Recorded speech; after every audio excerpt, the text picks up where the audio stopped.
Yo, what's going on, everybody? Thank you guys for your patience as we get this stream started just about right on time. We said 3 o'clock, it's 3:02. I think we did okay. Yeah, I think we're about to start on timely fashion, so. Yeah, we've got, 13 super fights to get through. I got the match order right here. 13 super fights, guys, all 6 minutes apiece. A sick featured super fight at the end of that lineup between John Connors and Michael Zenga, which came together a couple days ago. That's good. Both guys obviously legends in this area for jiu-jitsu. John Connors, very familiar with him in his gym, competed against a couple of his guys, including his son. And he's a delight. He's a tremendous human being to be around. And then Michael Zenga, I'm not too more familiar with, but I know obviously with the BJJ fanatics, he's an influential member of the BJJ community. So good to see him in action here tonight, and looking forward to it. Same here. You spoke for a second about Mr. John Connors' son, Rory, who's also going to be competing tonight in the qualifier. He's going to have a pretty tough run to the final. I believe he's on the same side as Dylan Garofalo, who we saw last week at the Alabama qualifier, tore it up, went to the final, and lost a razor-close decision to the champion, Anthony Molina Valdez. On the other side, we got Liam Jones, who's I think he's like 14 years old, crazy young up-and-comer. Oh, wow. Just starching adults. We got Dominic Mahia, who, in my opinion, is probably the number one seed. He got silver at trials. He's multiple-time ADCC Open champion. Kid's good, so that's who I think probably is looking like the number one seed right now. But the performance Dylan had last week, I wouldn't be surprised to see him come away with it. We also have Josh Flores in there. Can't forget about him. Had a great run last week. Took out Landon Elmore. Took out a few guys before, again, losing to the champion Anthony. So it just goes to show how good of a run Anthony had last week. But I'm excited to see this guys in action here. And this one's double elimination as well, so we'll get to see plenty of these guys. Very different for jiu-jitsu. You don't usually get double elimination, so it'll be interesting to see how that goes as the tournament goes along. Guys that are able to lose and then sort of put it in the rear view, I think that's definitely an advantage. Yeah, that's a great point. You never, at this level at least, get to see a double elimination tournament like that. So I'm very excited to, exactly like you just said, Tyler, see how some people handle the losses and come back. And you can fight your way back to the final. When I competed in the qualifier last season, I lost and then fought my way back to the final. And then you could still win it even if you lose once. You have to lose twice to be eliminated. So adversity makes us stronger. That's right. So it looks like we're ready to kick off these matches. Just waiting on our referee, Jacob Norton, to call our first two competitors up. We have Kadu Lanes from, I believe he is one of Jeff Perez's students at Back to Basics here in Massachusetts, taking on Britton, who's representing Z-Team or Zekeli MMA. So it's a home game for Britton here.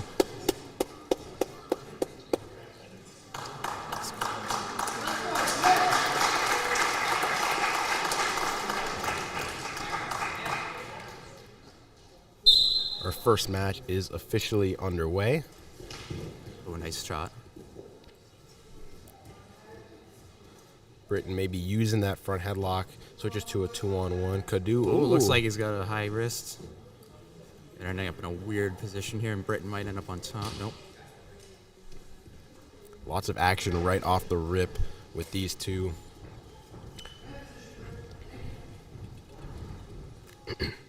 Always sets the tone the first match of the night.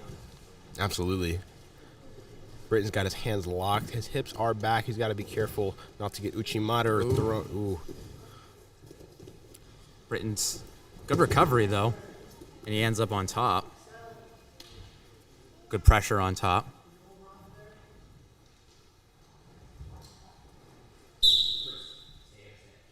I'm interested to see this PGF rule set. I've never really seen a shot clock timer, I guess, as it was described to me. So I'm interested to see how that plays a factor in these matches where, some of these guys might not be used to that. I'm so happy you just brought that up, Tyler, as someone who has not seen this style of grappling before. It's not jiu-jitsu. It's kind of its own thing in a way.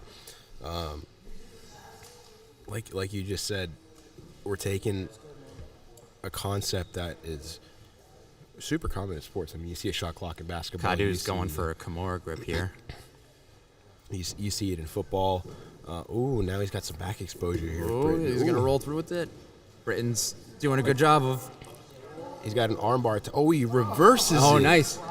Oh, wow. Oh, that looks tight. Oh, he got it. He switched to the armbar. Good defense by Kadu, though. Wow.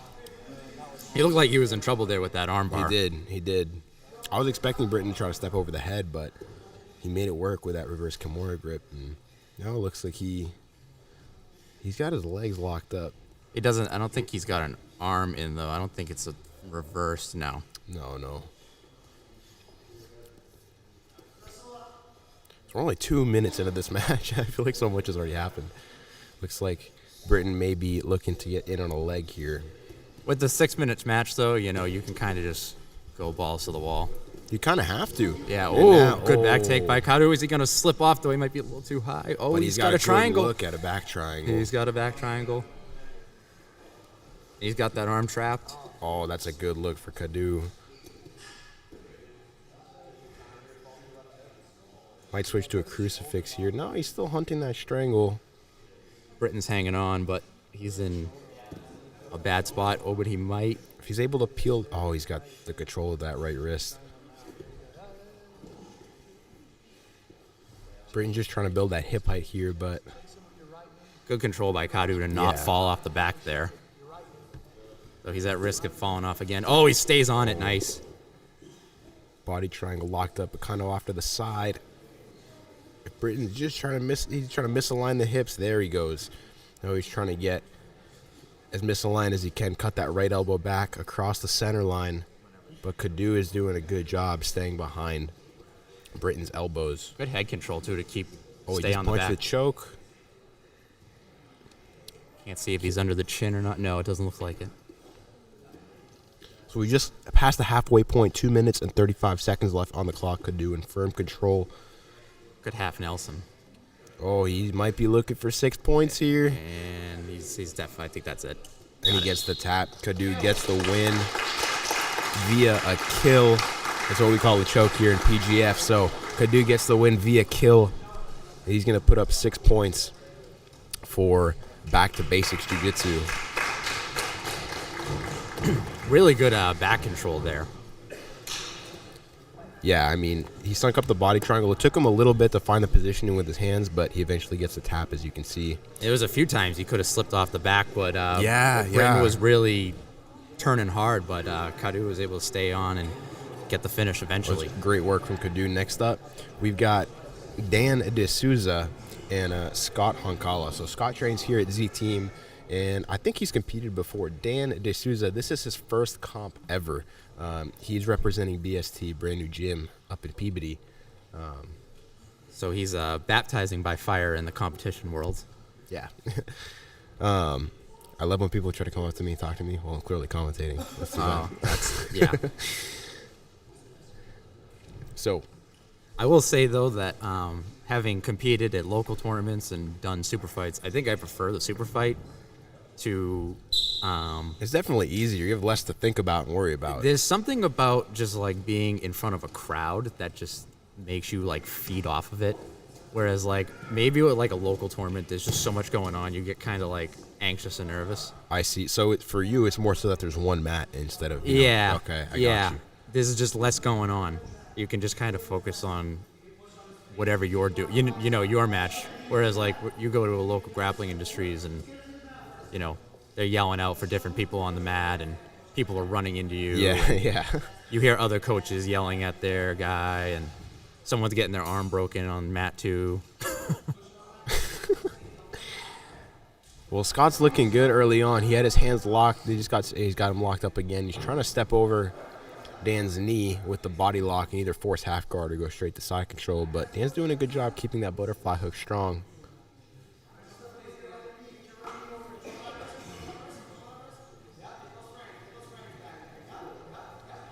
There you go. He got it back to his closed guard.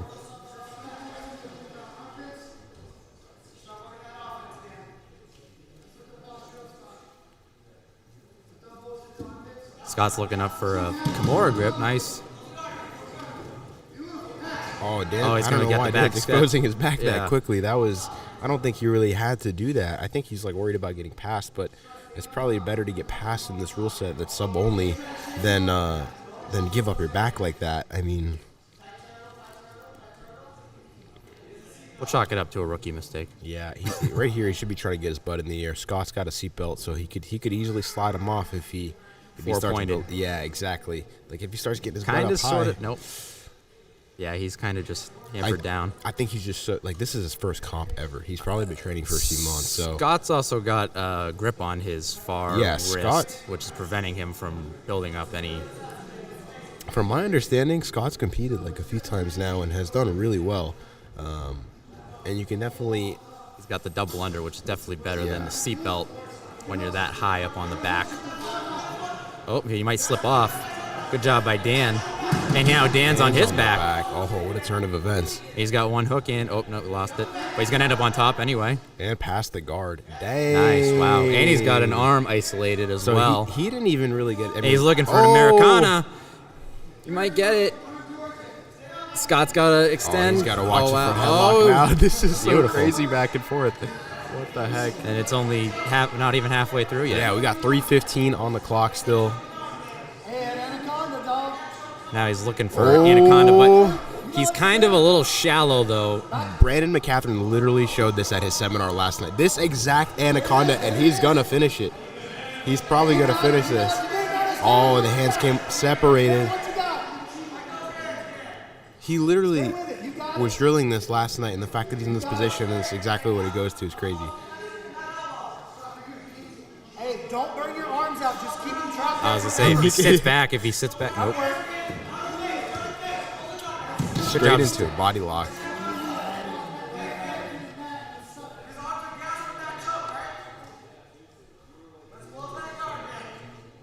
It'll be interesting to see if his arms are actually gassed from that choke. Especially squeezing onto a body lock. Definitely puts a lot of wear and tear on the arms. Dan with a nice dummy sweep to get up on top, but he's in a leg entanglement. Yeah, he's got his right foot kind of wedged inside. Well, it looks like. Wait, I don't want to even say it, but it's gonna be hard for Scott to finish it with Dan's foot there. We got 2 minutes remaining here. Ooh, I like. Oh, Scott just had his feet separated. He had Dan's legs separated, and he decided to step over and force half guard. I would imagine he's kind of firmly in the lead right now. If I was a judge, I'd be looking at it. Yeah, in he Scott's spent the favor. most time on top, and he had the back control. Yeah. Well, I don't remember if he really had it full. Close to back control. And when he was in trouble, it was like for probably 10, 15 seconds. It wasn't very long.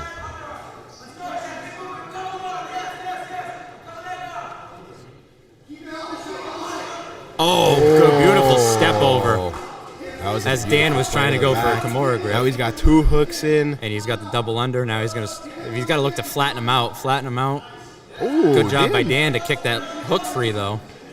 Makes it a lot more difficult for Scott to flatten him out. Ooh, Slipping Scott off. loses the back. Now he's got to watch. But he's back on that front headlock again. Right back on it. But Dan's trying to get that single leg. He's got to watch the guillotine, though. Scott's just been relentless throwing these attacks up. 45 seconds remaining. Nice I will- transition to the back by I will Scott. say, for Dan, for his first comp ever, not bad. He showed his ability to get out of some tough positions and get some good counter offense. But Scott, nearly perfect performance today. He's got 25 seconds left to try to get this finish, try to get some points up for this Academy trophy for Z Team here.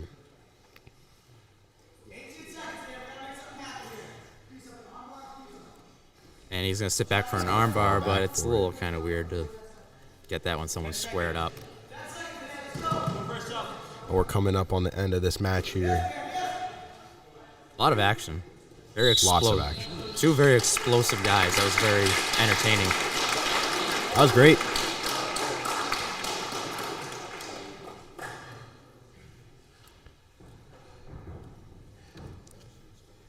And let's take a look who got the win.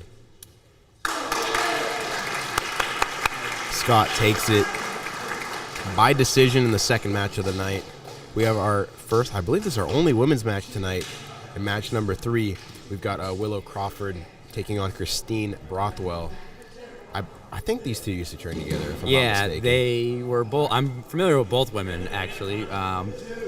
Willow used to train at Precision quite a bit in Hudson, New Hampshire. I think she still goes there. And then Christine is full-time there at Precision. We're just taking a look at this replay real quick, Tyler. This Anaconda, I swear on everything, is exactly what was taught last night at the seminar. I'm so impressed, Scott being so new, that he was able to apply what he learned last night so quickly. That was very impressive. But yeah, like we were saying, this next matchup between Willow and Christine, I think we're about to get this thing underway. Maybe former training partners, you know them a little bit better than I do. But, yeah, they had to have trained with each other quite a bit. So this should be interesting. Christine's very seasoned. She's been in jiu-jitsu for quite a while. I know that she's been training for a long time. Willow, very seasoned on the competition scene.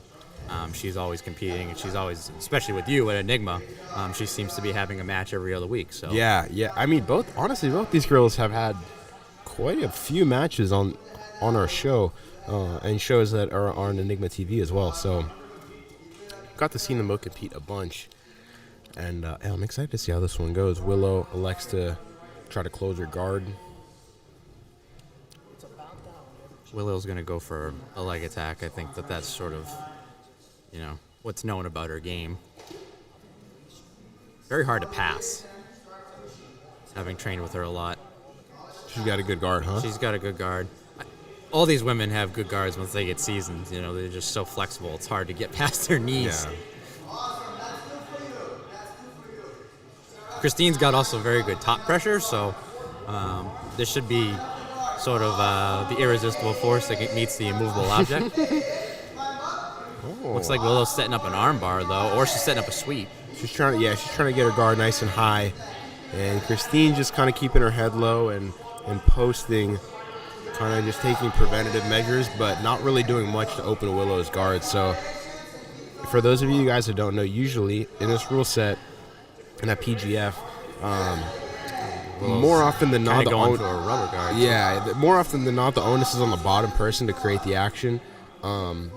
But in this case, it's kind of tricky because Christine hasn't really made a serious attempt to open the guard, and we're like 2 minutes into the match now. So I'm curious to see how. I can see Jacob, our referee, has got the whistle close to his mouth. Passivity warning to the bottom. Posture up. She got posture up. Well, Jacob just gave the warning to Willow on bottom. She did. So this is what I'm saying. This rule set's a bit different, guys. Now she's got to look at a triangle, maybe, but Christine's got that left hand in there. She's got her hands locked. I would say that's good action by Willow on the bottom to prevent that. She was warning. She was trying to throw up. She was walking her guard up. I thought so too. But these matches are so short. The refs are going to be aggressive. They're going to be aggressive. It just goes to show how active you really have to be, guys, when you're doing Enigma or Equinox or doing any event using PGF rules. You have to be super, super active the whole time. I wouldn't be surprised to see Christine get a call in a sec. Christine sits back for an ankle lock or a Aoki lock there. Willow clears the foot. Is the shot clock on right now? Because I see Jacob. No, the shot clock's not on. But I see Jacob with the whistle in his mouth, ready to blow it. So Willow's throwing up a lot of attacks right now. We haven't seen much from Christine yet. Just past the halfway mark. We're at 2 minutes, 50 seconds. Christine again sit backs for a leg lock.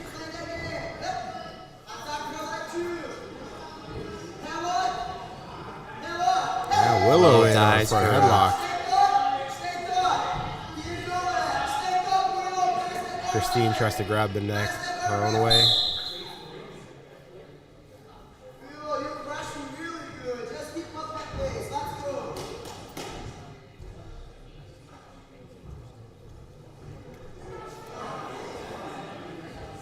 I see this isn't like ADCC rules where we can just throw people into the garage door. Funny enough, the last time we used ADCC rules on Enigma was in this venue right here at Z-Team.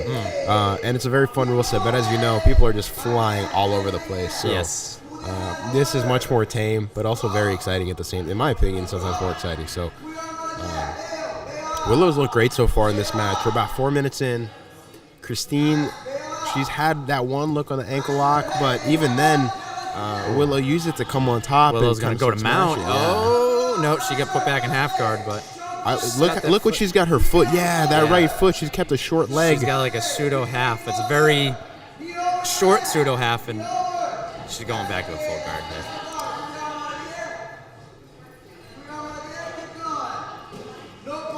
Good action from Willow up on top, though. She's been Absolutely. Yeah.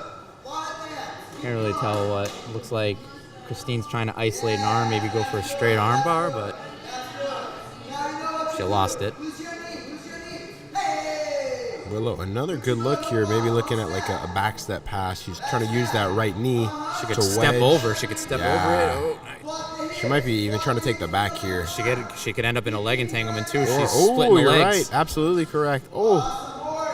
Actually, she switched back to the pass. Oh, but she didn't have that right underhook. I'm telling you, again, it's these girls, they're just tough to get by their legs. Well, I think, in my opinion, I'm not the ref or the judge, but Willow has been firmly in the driver's seat. She's sitting back for another leg entanglement. No, she could go back. She got a head and arm. She got a head and arm choke setting up. Oh, but she's got to watch her own arm here too. Oh, I think she's okay. Yeah, she's got to get back. She's got to let go of the head. Oh, Christine got a little bit of extension here. Maybe looking to set up a triangle with it. Sweep. But Willow gets her weight back in. Or Christine a leg entanglement of her own. Only really has 30 seconds to try to get a sub here, else I think Willow's gonna run away with this one.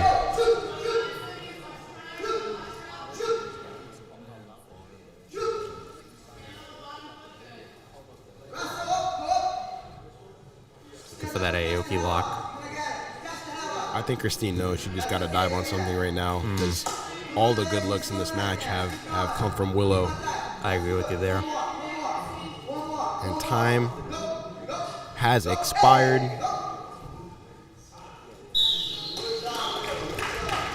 So let's see how the judges score this. Like I said, I'm pretty confident we're gonna see Willow take it, but who knows?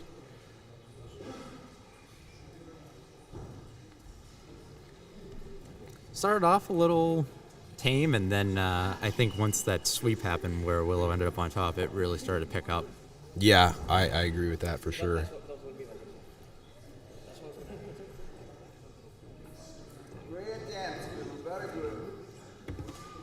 I thought Willow was going to get the mount there, but she just couldn't get her leg free. She came so close, like a few times, as we can see here in the replay. She had some really good looks passing that right foot right there.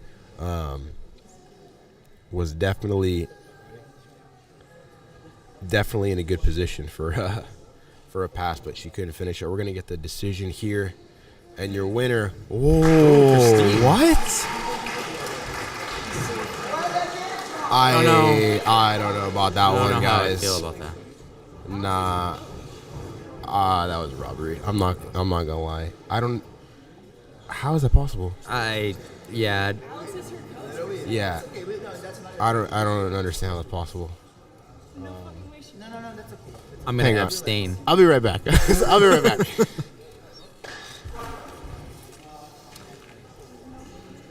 Well, as Christos heads off and maybe has a discussion with someone, we got our next match is Max Safer against Derek White.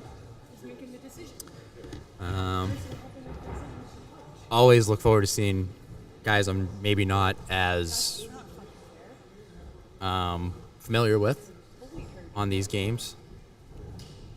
I've pretty much either competed against or trained with a lot of these people around here in New England. So it's always good to see some, new faces. I like to see, the breeding ground of, next new faces and new wave. A lot of these kids these days are learning really quick, especially around here. It seems like, dudes around here are just learning so fast. Even as me, someone as a purple belt. And here was some of the action earlier. That first match that we had with Kadu and Britain, that was very set the pace for the beginning of the night. All right, guys, I'm back. And I'm saved. I have my co-colleague with me. Yes, I wasn't prepared for a monologue, so. Yeah. Who messed up our commentary camera here? We'll have to fix it. But he moved it over to me because I was the only one talking. So. Okay. All right, well, we are back. Jacob Norton is about to kick off our next match. We have, who is this here? We've got Max Safer taking on Derek White. I don't know if this is Max's first comp. I know I've trained with these guys at BST quite a bit. I know these guys are pretty new, and Derek is just kind of... Is Derek the Burgess or... Yes, Derek's from Burgess. Okay. And Max repping BST.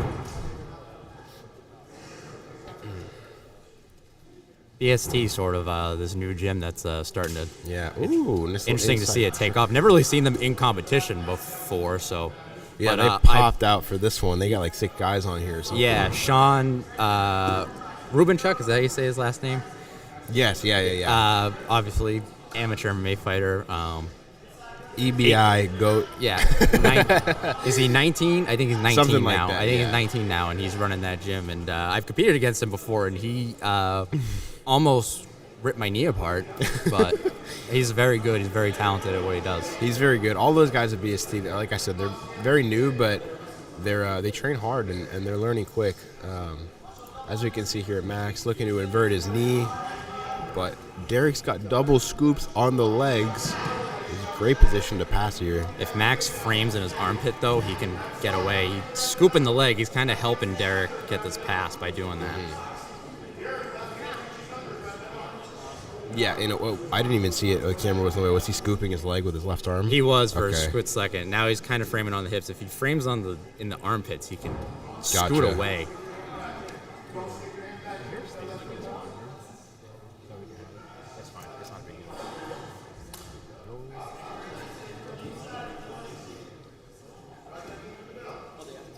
Good guard retention, though, by Max to not get past there. He was kind of in some deep trouble. Oh, but he exposes Derek. the back, but he might end up on top. Wow. Nice. Good scramble. Derek now got Max has his hands locked. He's going to try to step over a knee here. He tries to isolate that left foot of Derek, and he's got it across both his hips now. He's going to be looking to step over that knee, and he's got the pass. Good pass, and he had the arm isolated for a second, but... Already got a crossface. Derek already puts him back in half guard, so he doesn't really solidify it, but that's a fantastic look for the judges.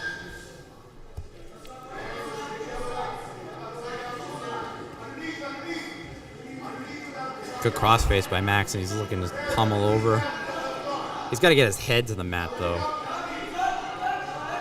Max is looking good, man. Yeah. Oh, Derek's able to regard. He let a little bit of pressure up on that upper body when he tried. He was a little bit too preoccupied with the legs.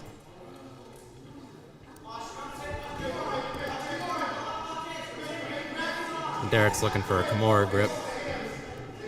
This one's kind of tough to call as well because Derek came out pretty aggressive, but I think the best look in the match so far has been Max passing for that split second he did. Derek's going to old reliable here, this Kimura grip from full guard. He's sitting back to a butterfly guard with it, so he's probably going to look to sweep him with that. Look for Max to roll over his shoulder here. He's got a... But definitely... he's got a good look. Yeah, if he gets the hand behind the back... This is a little sketchy. He's got his leg trapped. He's putting it behind his back. Oh. Derek quite couldn't get him over there. Good retention there by Max. That was a little... Oh, he's got double underhooks. He's got that right underhook for a second, but loses it. Goes for a knee slice. This is one of those matches that's tough to call because I feel like Max has had like the better looks, but that was a great attempt by Derek. He was working on it for a bit, didn't get super deep on it, but But it was a good look. So we still got 2 minutes left. This last 2 minutes could very well. Oh, good takedown. That's definitely going to help when it comes to a decision for Max.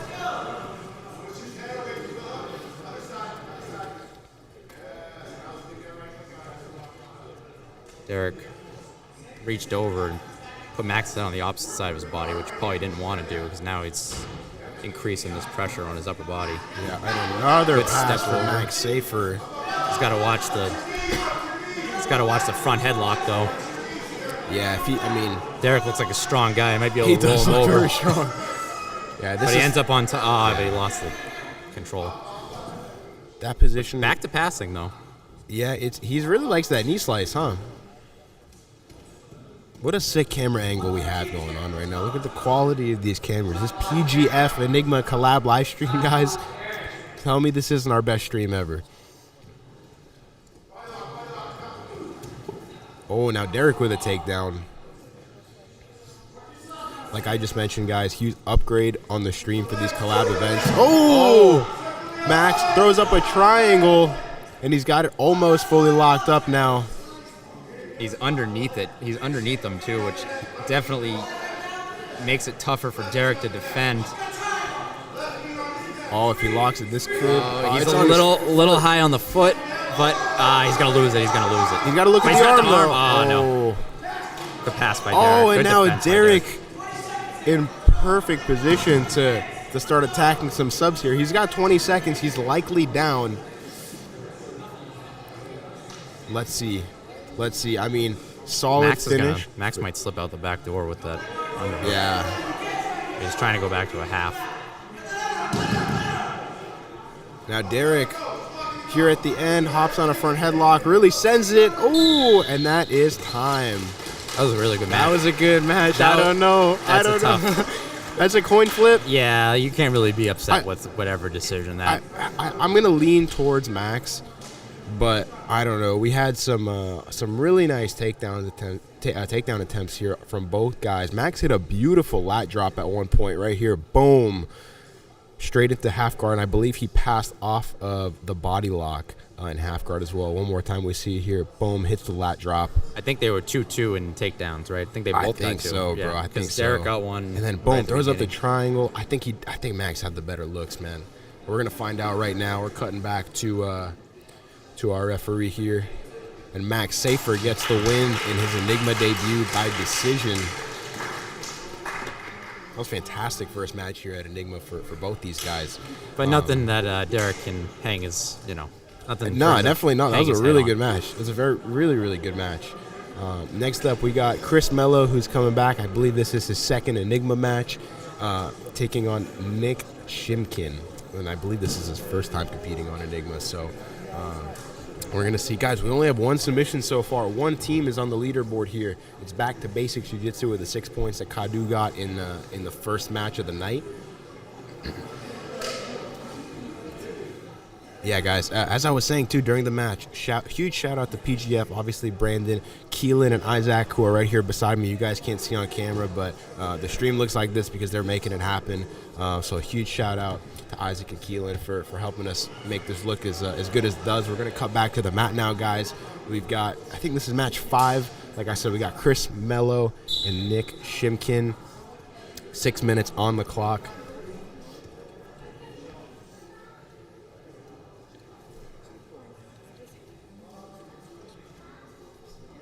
As I was saying when you stepped off, I like watching some of these guys that I've never really seen before. I feel like for a while it was a lot of the same people, but when you compete enough around here or go to enough competitions around here, you're Absolutely. oftentimes training with or competing with the same people. But it's nice seeing some new faces. Absolutely. I think we had an eye poke. Chris got finger to the eye. And Nick Nice in on shot. a deep Nice double. double leg. Ooh. Straight to half guard. He's straight past the guard. Chris immediately on the defense.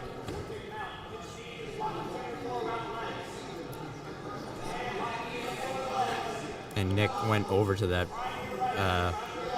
He's got the that legs tied up, Dagestani, yeah.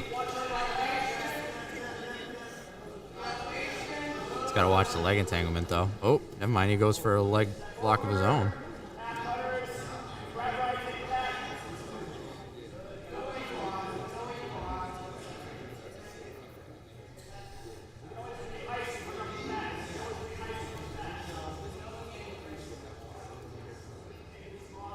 Both guys settling in a 50-50.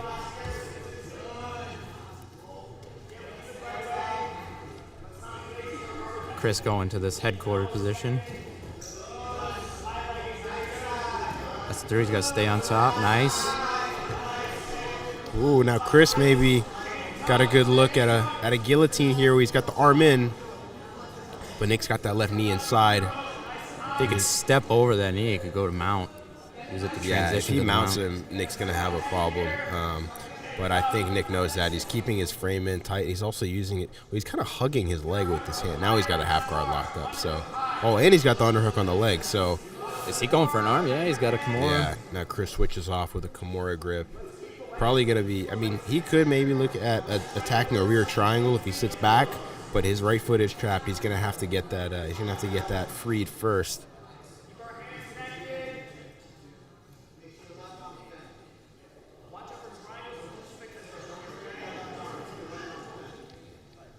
He's a little high, too, to, like, sit back to the back and use that as a hook. Yeah, I mean, he's over the shoulder. If he goes to his right side right now, which I think he's going to do, and then try to peel that arm free and maybe... If he gets his right leg free, which it looks like he's kind of flexing his toes and retracting them, I think that's what he's looking for. Now he's falling back to his left, so... I think a triangle will be there, but Nick's hanging in there. We just reached the halfway mark. Nick's going to end up on top, but he's definitely in a precarious position. Oh, no doubt. He's got to keep his head inside. He's got to keep his head in there. Don't let Chris get that leg over his head, and he didn't.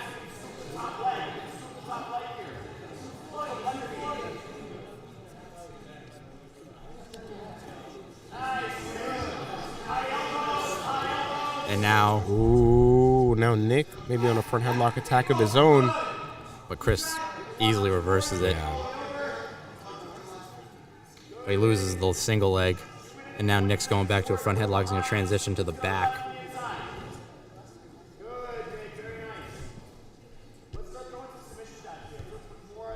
He's got to sit back a little bit more, though. He's got to get over his hips. He's a little too far off to the side. And every time Chris sort of moves, it's put him in a... Oh, yeah. Now Nick, I don't know if he doesn't have the left underhook, but he's got the right underhook on the far side. If he pummels his left underhook in here, too, he's going to automatically pass, but he might not even need it. Yeah, no, Chris, it looks like he's got the frames in. He regards. Nick had a really good opportunity to put his near side underhook there, too, and did take it. Now again on the front headlock. Both these guys seem to favor that position. Nick, yeah, he's got the elbow over. I think he's got a high elbow. Ooh. Yeah, that's tight. Oh, and Chris pops out. Chris seems very calm and collective in these attacks. He seems very confident in his defense.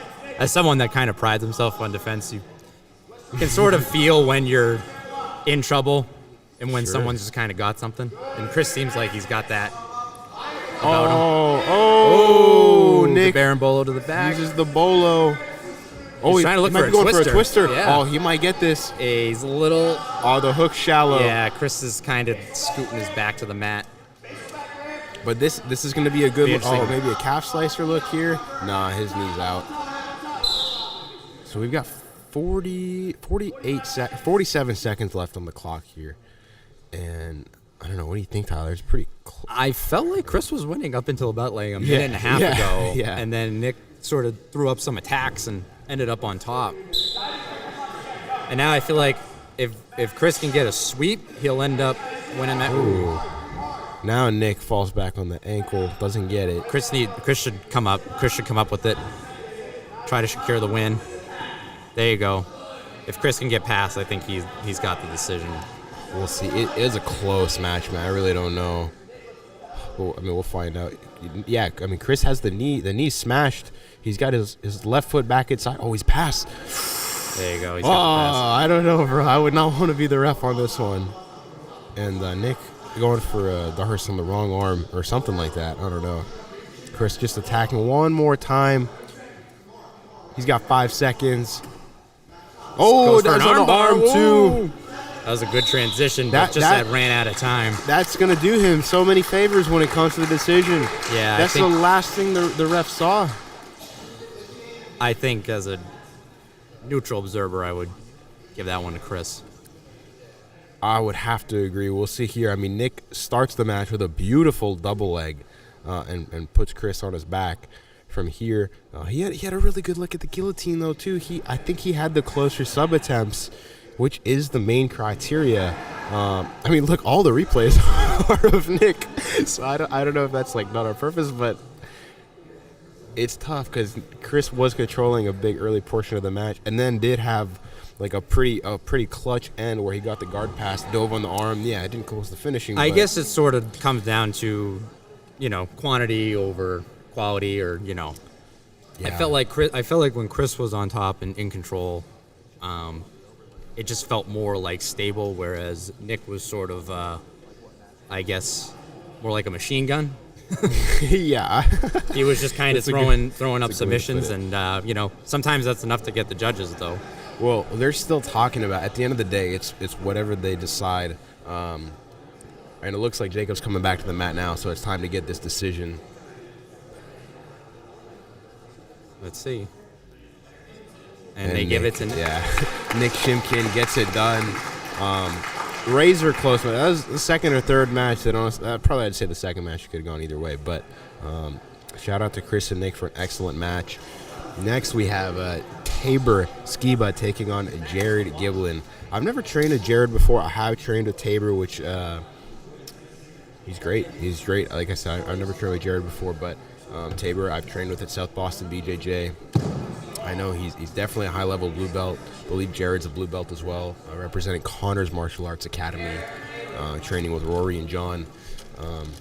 So, yeah, let's see how this goes. Two guys, blue belts, coming from very respected academies here in the area. I think I've trained with this Tabor kid before. He looks familiar.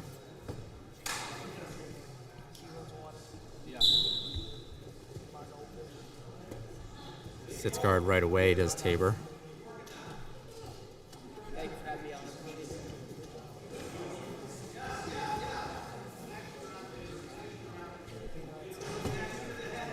Very aggressive from a seated position, Tabor. Yeah. Oh, I like that passing style that Jared's going. Where he goes for the shin and the head, or the shin and the. The clock's not even running. What's going on, guys? Well, we'll get a 6-minute and 25-second match out of these two, I guess. Oh, Tabor now. Jared's coming in really aggressive, and yeah, super twitchy, really good side-to-side movement from Jared. But Tabor's he's not overwhelmed, at least not yet. I mean, we think he's the one chasing him, if anything. Yeah, but don't forget, the bottom person, the onus is on them. So even closed guard, traditionally, that's a great position to be in. If you're the bottom guy, you got to be your guard. Not so much in this rule set. It's a little bit different. Tabor's going right for he's got to look right at the away. arm. He's got the arm over. He's got the leg over the head. Oh my! It's a little. He gets the tap. Oh wow! Beautiful. So we're not going to count that as an extra point in the first minute because that clock was not running. So we're going to count that as 3 points for South Boston BJJ. So they're in second place right now. That was definitely. There was definitely a good 25 seconds before that clock started. Yeah, 100%. That was a beautiful transition to that armbar. Goes belly down. Gets I thought he was a little shallow,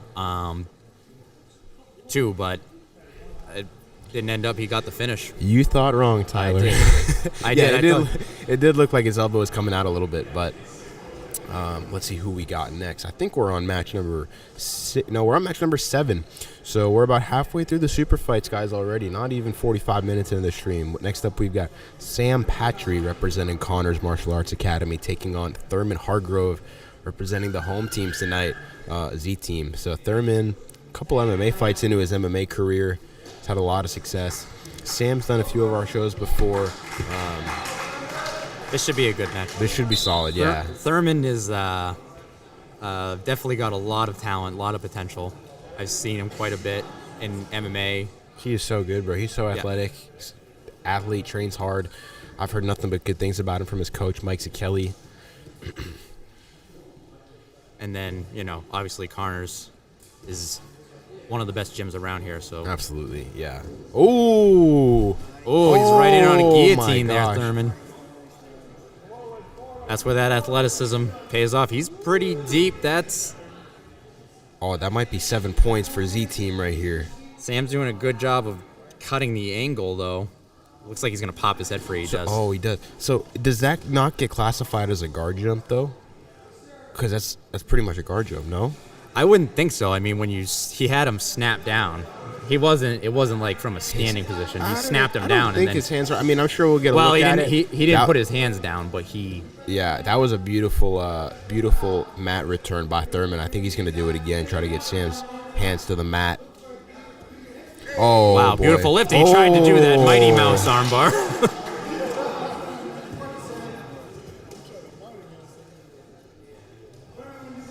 Very exciting is Thurman. I wouldn't be surprised to see Sam start getting hit with a warning soon. If the shot clock turned on for him. I mean, he does get one warning first. I don't think we've seen the shot clock get turned on once so far, but we haven't really needed it. All the matches have been 6 so far. I don't know if I would agree with that. I mean, I feel like Sam's got a lot to handle here. He's trying to get in on a takedown. Here's the thing. It doesn't matter if you, even if you're just getting, beat up, the onus is still on you to make something happen. So you can be bottom out, and if you can't get out, you're going to get hit with calls. So it's much different. Like I said, it's not really jiu-jitsu. It's its own thing. It's kind of its own sport. Thurman looking to shoot again. And Sam now. Looks like they may have clashed heads there. A little bit, yeah.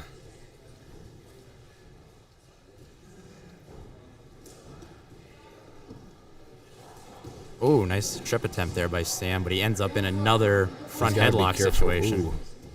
I was going to say, he's got to be careful of Thurman jumping that guillotine again, because he did it real nicely in the first time early in the match. This hand fighting, it's so exhausting, especially when you're trying to make explosive movements. Yeah, someone's like tugging on your head, and the way Thurman is kind of pumping. Sam too, but Thurman, both of these guys using feints and touching their hands to the mat, getting the guy going up and down, which, like you said, is so tiring. They're both doing a pretty good job of it. So I think Jacob is gonna. Good job by Thurman to switch the snap down. He's going back to that guillotine though. You should probably use. And we have a collision with the referee. Sometimes you see that in hockey. The linesman gets in the way. I could see that happening in hockey, yeah. We just had that.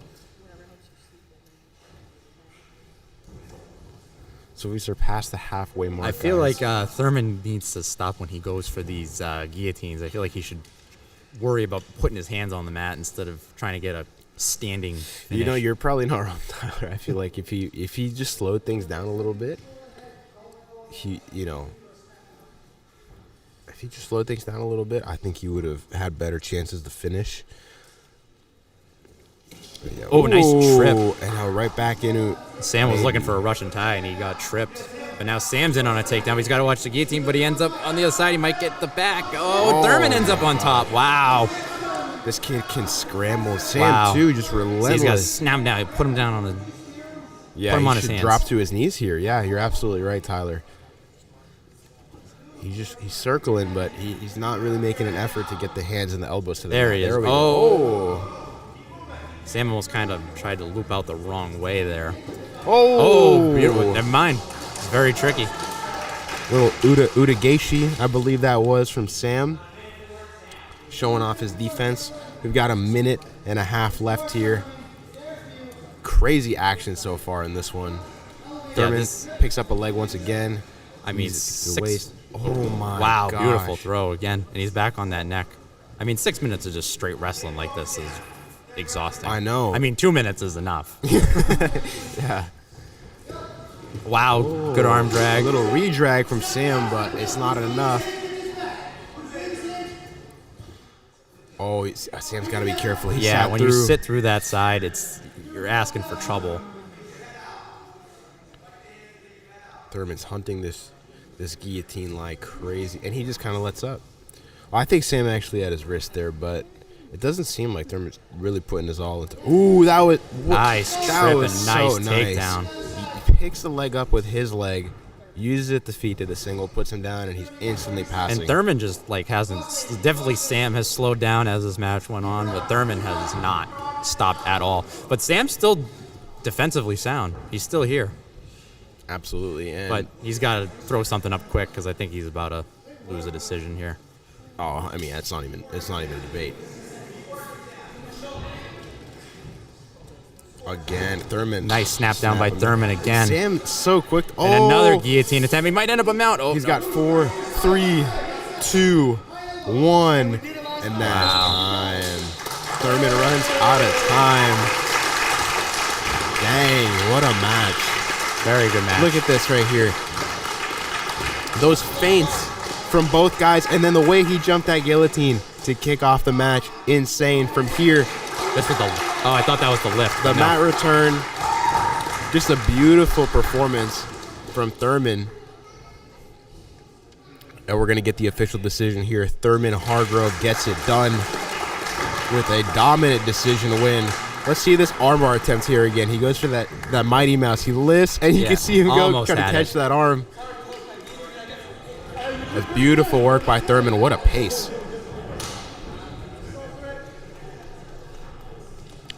Look at that. Oh, we got the rewind. Boom. Oh, my gosh. He almost was had so close. He almost had it. He just couldn't catch the shoulder. And then another good takedown attempt here by Sam. I thought Sam was potentially going to end up on top in that situation. But it looked for a second. And then the way he picked up the leg with his leg was just beautiful. It's just a perfect performance from Thurman. It doesn't get better than that. And he just graduated high school, too. So, he's got a lot of potential. Not just in jiu-jitsu, but MMA. I think he's 3-1. Yes, yeah. He's super young, and he's up and coming, and he's killing it. So we're gonna cut to this next match here, guys.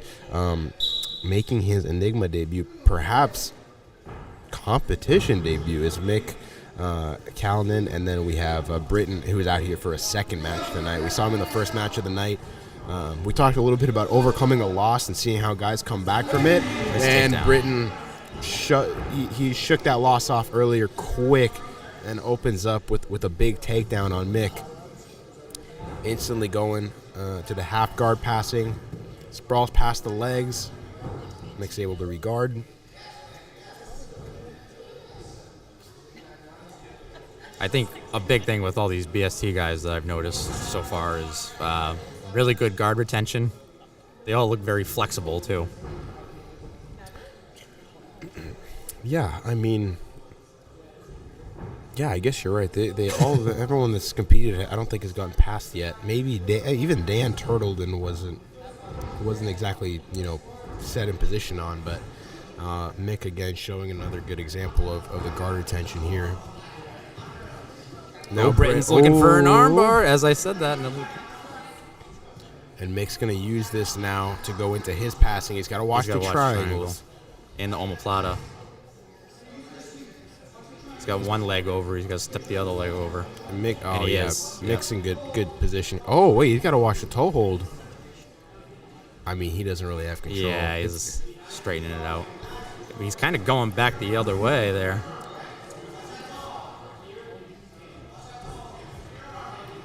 Watch out for Britain to throw that left leg through and go like reverse close guard maybe. Yep, I think that's what he's trying to do. Yep. Now switches back to more rudimentary K-guard style entry. He's got a knee bar. Nice. Beautiful finish. That's 3 points on the board for Z-Team. And a good way for Britain to rebound after that loss earlier. Facts, man. What a way to bounce back. Seriously. He set that up beautifully, too.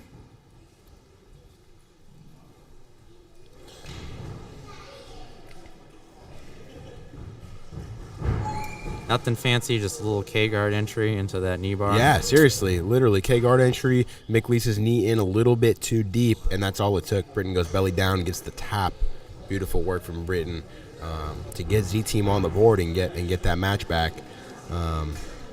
So next we are at match number 9. I got to tell Jacob something real quick. Jacob, come on over here. This match, we have a special agreement between these guys. No leg locks whatsoever because Miguel's got a fight coming up. So just keep that in mind. Keanu knows as well, but we're going no leg locks with no reaping, no nothing. They can do X guard. They can use Ashi to come up, but they can't reap. Just no reaps. Just no reaps and no leg locks at all. Okay. Keeps it simple. When is Miguel fighting? Miguel's up right now. It's Miguel No. and Keanu. When is he fighting in MMA? Oh, I don't know. I don't know. know. He expressed that concern to me. He's like, oh man, like my only thing is leg locks. I'm like, bro, don't worry. We got you. We got a match for you. I don't think I've ever seen him compete in a jiu-jitsu. I don't think I have tournament, either. yeah. I've seen a bunch of his. Well, I've seen clips on Instagram of his fights. I feel like I've seen him fight in person a few times. He's a very good MMA fighter, very experienced. Yeah, he's had a lot of kickboxing matches. I feel like it's always good for these MMA guys to get in and do a competitive jiu-jitsu match because it's like there isn't really much to lose in the way of like health or brain damage, and you get that competitive rush. Yeah, especially when we modify the rules in a way where like, he was scared. Oh, I don't want to get injured with the leg lock. No problem. You don't have to worry about that anymore. Just come get these reps in. Keanu, this might be Keanu's first tournament too. I'm telling you, these BST guys, they're literally all like a few months into training, and they're just trying to get after it. They're rolling deep today.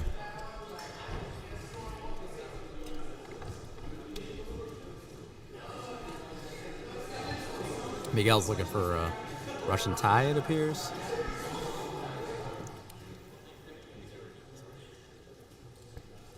A lot of hand fighting going on. I think Keanu's got to be a little bit more active. Absolutely, yeah. Look for the warning soon from Jacob. Miguel in on a shot. Oh, he's got to watch that front headlock. Ooh. Oh, he's looking to switch to a Dars, put him on his side. Oh, he's sitting through. Oh, a little Peruvian. Oh, wow. Oh. Oh, he lost it. I don't know, man. He could might switch step it back up. over. Oh, but I think Miguel's arm is across the body. Yeah. So Miguel now in fantastic position to start attacking. Gotta wonder how much energy Keanu just used on that attack. Definitely winning right now, but he can't stay here forever.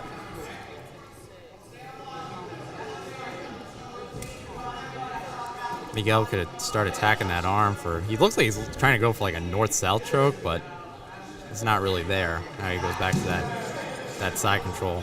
Heavy shoulder pressure. He turned his face away immediately. He's going to try to step over the mount potentially with that underhook.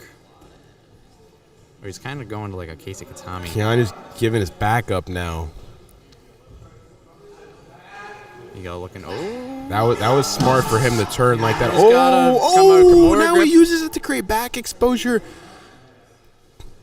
Keanu Vanilla Rain is what they call him. Vanilla Rain Shera uses it to create back exposure. Now he's on Miguel's back. That's a tremendous nickname. It's a good one, right? Vanilla Rain. He's got the one hook in. He's fighting to get that second one in. It's so close, and the second hook is in now. And he's got those long legs, too, so I imagine a body triangle's coming pretty soon.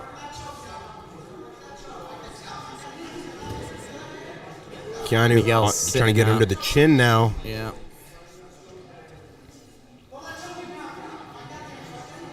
Miguel's doing a good job fighting the hands.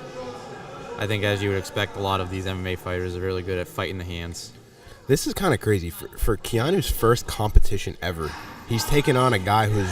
What's his record as a pro fighter? I couldn't Dude, tell it's you, but I know good, he's bro. had a lot of competition, a lot of experience fighting in front of a crowd. This is crazy that Keanu is performing this well under the circumstances with the... He's backpacking him?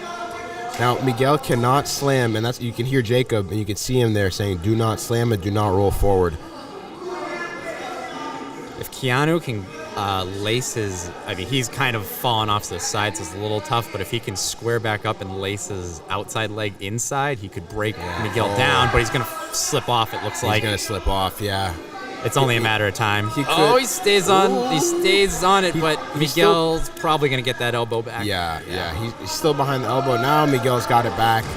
Now Keanu's going to have to work a bit here because he's the one on the bottom.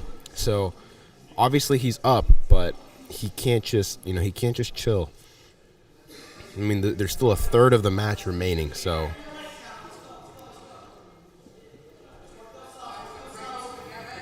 Miguel's got to watch that. Oh, well, he can't get leg locks. Yeah, so. there's no leg locks, but he can absolutely use the K-guard to sweep if that's what he wants to do. Jacob Norton watching closely. We haven't really had any stalling problems or anything. Like, not one person's got a flag thrown on them. No. At the beginning of this, I kind of thought that hand fighting they were, but once they've gotten to the mat.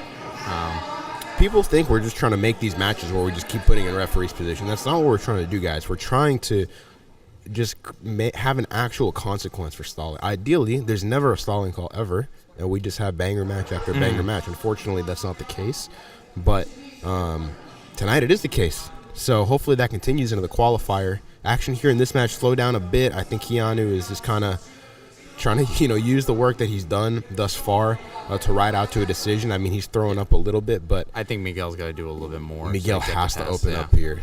If only he could fall back on a leg lock. Yeah. But yeah, regardless, shout out to Miguel for just coming out and taking the match.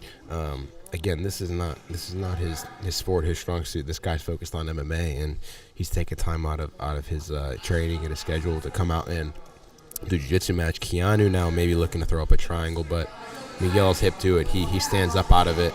And now Miguel could make something happen. Steps over the legs. Beautiful. His last. Good control. Keanu had that Kimura grip. Didn't even see it. Oh, my gosh. He's got the back again.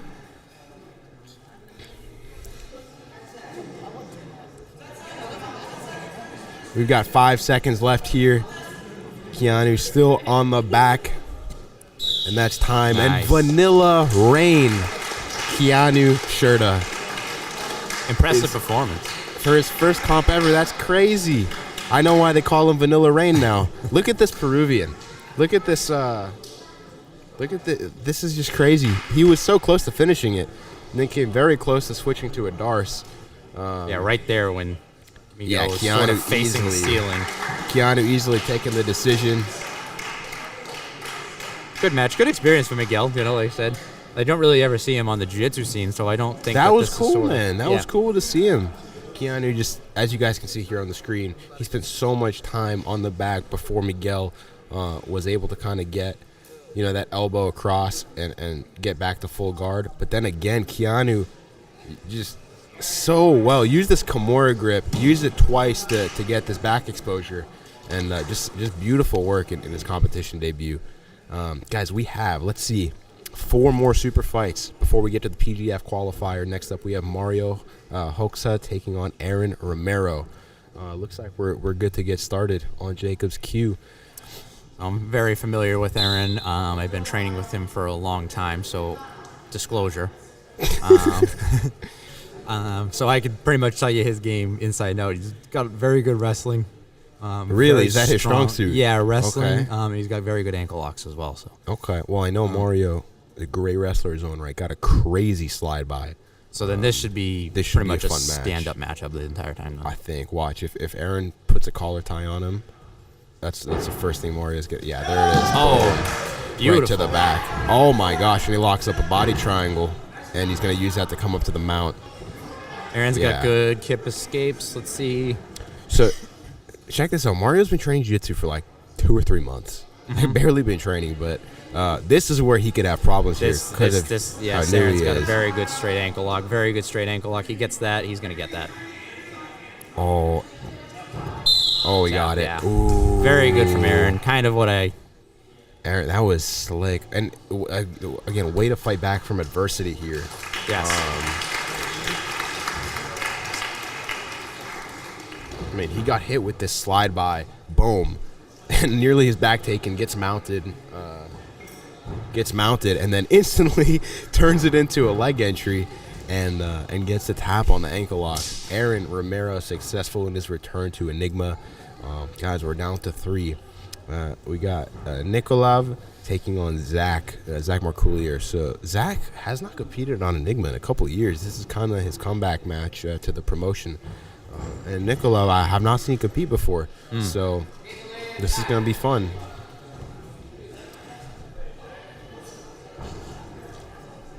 Yeah, I was going to say, I don't think I've really seen Zach compete in a while. I think he got his brown belt. Yeah, he did. He did. These guys are both brown belts. Okay.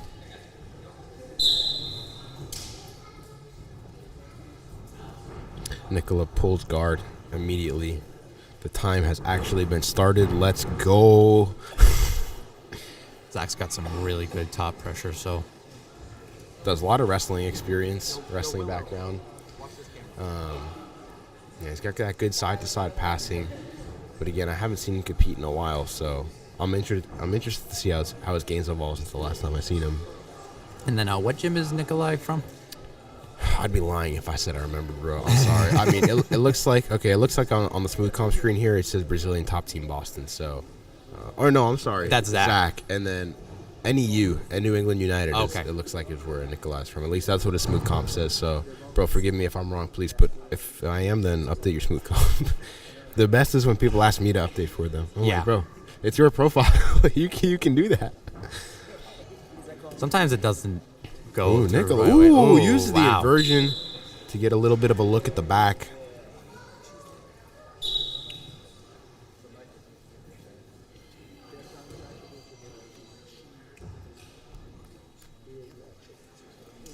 Right to a butterfly again.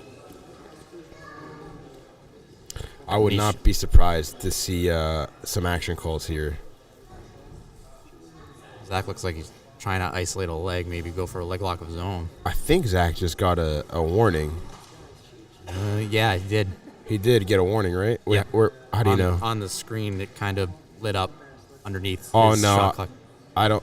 I think, yeah, Alex is getting ready to, our timekeeper, Alex West, is getting ready to turn the shot clock on Zach. I think he's just waiting for the cue from our head judge and referee today, Jacob Norton, to get. Oh, that's going to be enough to. That's definitely going to be enough to. Oh, wow. He slipped his knee out, though. Oh, he's looking at a toe hold, looks like. Okay. Good attack from Zach. Definitely probably the deepest shot, I guess you could say, we've seen so far here.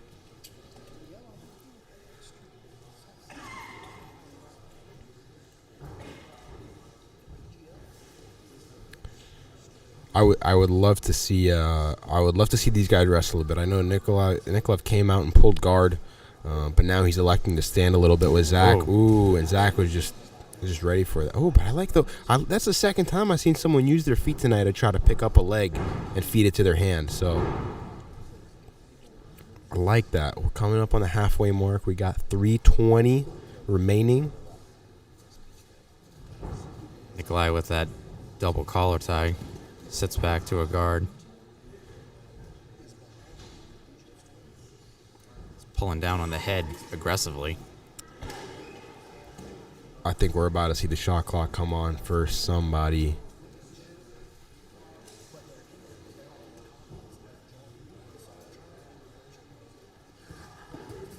Yeah, I mean, both guys can't really get an advantage here in the stand-up. The whistles are something to get used to in jiu-jitsu matches, huh? Sounds like a wrestling meet, Yeah. Also, I'm not used to seeing a penalty flag either.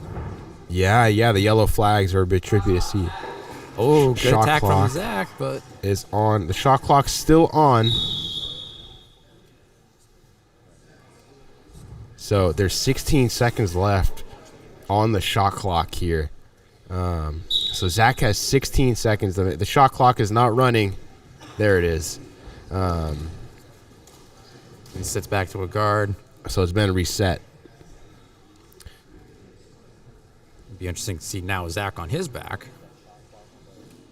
Nikolay has obviously been the one that's been wanting to play guard, so.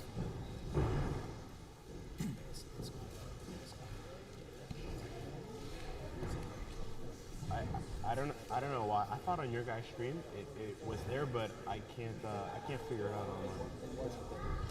Nikolay is looking for a pass here. Heavy pressure. Zach's looking to isolate an arm, potentially use that to sweep or get a straight arm bar. He loses it, though.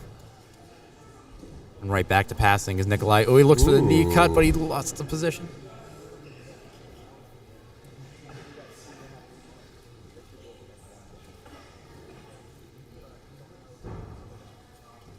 Always reverse close guard. Is he looking for this infamous... He's looking for the A block. A block that Christos Papadelos has made famous. It's the Christos lock now, yeah. No, he's going for the A block, it looks like. I mean, he's got to get his head in between Nikolay's legs, though. And Nikolay's not really allowing that to happen. Yeah, he's got to get his head in between the legs, and then he's got to start getting Nikolay's hands to the mat. And now that the legs are separated, I don't think he's... Yeah, I think he's just going for like outside ashi, just trying to get into a leg here. He's got to watch the back takes from here, though, because Nikolay's got good pressure going into and keeping his weight down. We got 45 seconds left on the clock. This exchange could very well decide the match. Yeah, it's been kind of... I mean, Nikolay's not the one that got the warnings. And the shot clock turned on, right. So... Yeah, and he's on top right now, and he's in really good position on top. If he gets a pass here, he's definitely won the match. Or even like a decent look at a sub. He's got 25 seconds to work. Oh, that might have just done it for him. That might have just done it for him. He's got that crotch lock. He's looking for a leg entry of his own. Oh, yeah, maybe he's trying to use that to enter the legs. You're right. The backside 50-50. Or maybe a triangle on the far side. Yoko Senkaku. He's got 5 seconds. That's a really good look for him to finish the match. I think that might have iced the match for him. Yeah, we're going to see. You bring up a good point, Tyler, about the shot clock was turned on Zach. Nikolay finished strong. It's going to, if I had to give it to somebody, it's going to be to Nikolay, but we'll see. Zach did have some good moments of his own early in the match, so we'll see what the judges decide. I'm sitting here telling you guys what I think. It don't even matter. I'm not the referee, so. But we're going to cut back to... It's nice to be in this position, because we can just say whatever we want. And Nikolay gets the win. I think that's worth it, yeah. You're right, though. You're right. If you feel, if the shot, if getting the warning is to mean anything, then yeah. If nothing substantial really happens, then that kind of has to be the deciding factor. Agreed. Well, we've got 2 more super fights before we get into the qualifier, guys. We've been here for an hour and 15 minutes. We're almost done with the super fights here. We've got 2 more. We've got Brock Anderson taking on Henry Oberlander, followed by our featured super fight, John Connors taking on Michael Zenga in an absolute match. So we've got Henry and Brock out here coming out to the mat.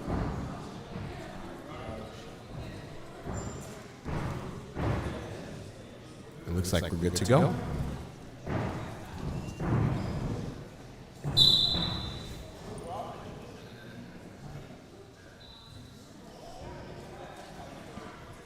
These seem to be the biggest guys that we've had so far, right? I don't think we've had any heavyweights other than Henry right away looking for a guillotine, but...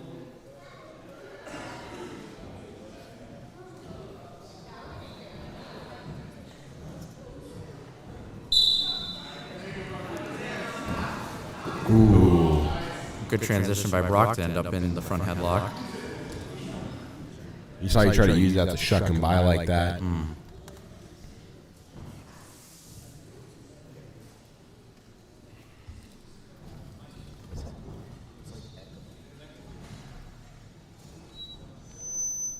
Ooh. Is that why?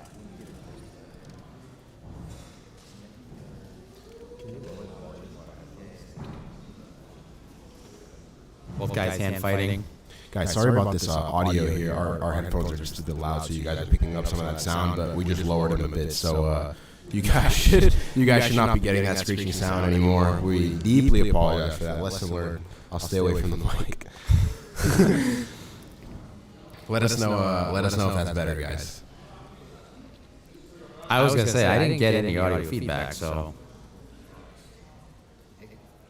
Yeah, I don't know. But both guys here are hand fighting. Ooh, Henry on a shot. Oh, and he's able to finish it. That's a good look for Henry there. And he's going to end up on top. He can do some work from here. Guys, one more super fight after this one. We've got John Connors and Michael Zenga following this. And then we're going to hop straight into the PGF qualifier. Really excited to see John and Michael in the next match. For real, man. For real. Oh, Michael thank you, wasn't guys. Sorry, I won't do that again. That was completely on me. I'm sorry, guys. Sorry if I blew your eardrums out, but we're back. Henry and Brock been on the feet for 2 minutes now. Henry had a nice takedown here in the corner, but Brock was able to pop back up to his feet. Yeah, wasn't able to do much with it. Yeah. Whenever you get guys that this big, I mean, it's hard to tell. Oh, it was a beautiful low double from Henry. I think, so as you can see, he's wearing a purple rash guard. Henry's a purple belt. Brock is a brown belt. So Henry's going up in rank for this match. Sorry. Yeah. He's got the hands locked, body lock, passing from full guard. Let's go. But yeah, he Henry's got to. Yeah, Henry's got to look to separate the arms from his head and posture up. Yeah. I mean, that's a good start, like you just said. He's posturing up here. Look to stand up. No. He's got the guard open here. John Connors in the corner saying, "Get up, go!" Ooh, back steps into the legs. Ooh, okay, Henry. Oh, he's got a bite. Got that bite. He got the tap. Beautiful. That's 3 points for Connors MMA.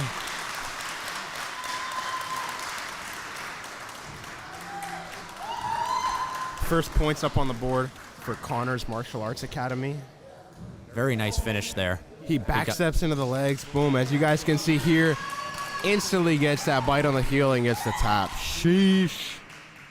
Immediately got that heel exposure. It's time for our featured super fight tonight. We have Michael Zenga taking on John Connors. Guys, this match is an absolute match. John Connors is like 180, 185. Michael Zenga is like 240, 250. I told John, I go, nah, we can't do it. That doesn't make any sense. He goes, no, it's not an issue. We're going to do the match. So we're here. Baller. We got At John whatever Connors age he is. Michael Zenga. Yeah, man, I don't know, master of what division, but nobody gets after it like John Connors. World champion at fight. He just won the world, right? He's won it like 10 times, bro. He wins it every year. He just won. I think he just won it, right? Again, he won it again. Okay. So here we go. Looks like both guys looking to wrestle. I'm honestly, I don't know if I'm surprised to see John wrestle, but I don't even know. I don't know what I'm expecting to see.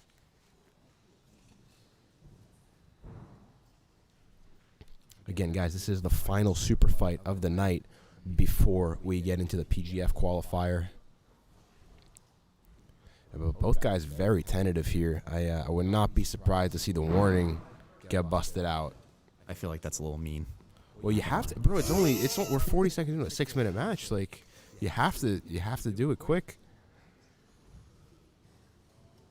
See what happens here. I mean, yeah. Definitely never seen John in a stand-up exchange for this I long. haven't either, I don't think. But then again, do you want a guy that's, got that much size on you, on top of you, so. Yeah, I really want to see some warning calls. I'm not going to lie. We've over a minute in. Literally nothing's happened yet. And not necessarily a bad thing. It's just this rule set we're supposed to push action, and these guys are just trying to, patiently get in on each other, but just both very tentative. See what happens. See if one of them maybe attempts to sit guard at some point. Not a lot happening as far as the hand fighting is going, but a collar tie there by John. He's trying to get inside. There's the flag. Oh, and they're going to call it on Michael. Okay. And we Wait, get who are they calling it on, though? They're going to call it on John. Okay. We get our first referee's position so far. I'm interested to see how this changes the dynamic. Yeah, I mean, as you can see, you're literally put in one of the worst positions you can possibly be in. So you just can't stall. You just can't stall. Yeah, this is definitely, especially with short time. You only have 6 minutes in this match, Yeah, so yeah. it's John tough. But right John back right to his away, guard. wow, beautiful. A lot of pressure from Michael, as you would expect on that butterfly. Yeah, absolutely. But John separating the head.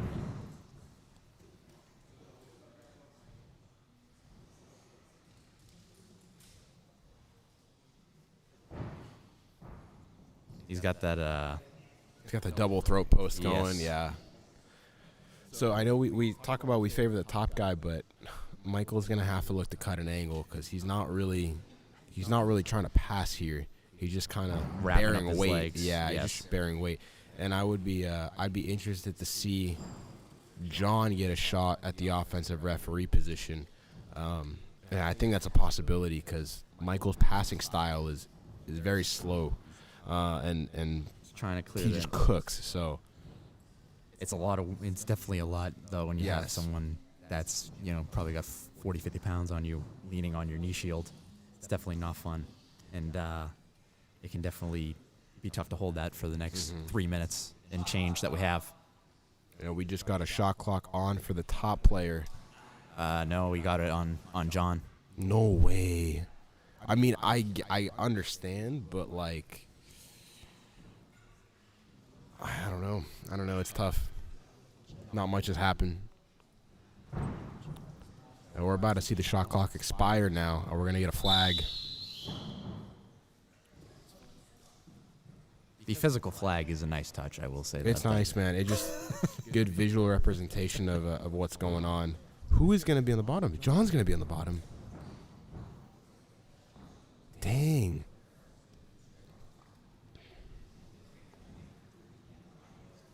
It's definitely tough to decipher who is really, I the one that's I causing the- understand that like we're favoring the top guy, but in this case, I Right don't away, really. John again rolls through. Yeah, and but now Zenga's got the knee He's smashed. probably gonna want to look for that underhook, maybe try to get underneath. Absolutely. Zenga. Yeah.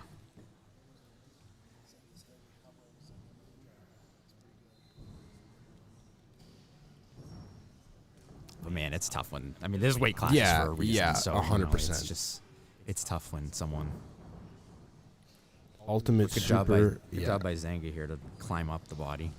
He's really giving John a good smother here, but John's getting that inside knee back to his chest.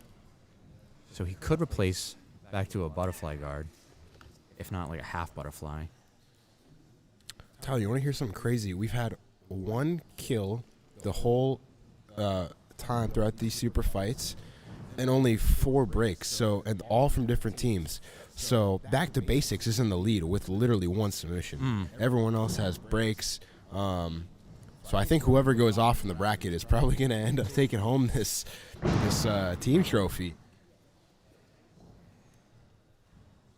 I was gonna say, as you were writing it down, it seemed like we were adding a new team every single time.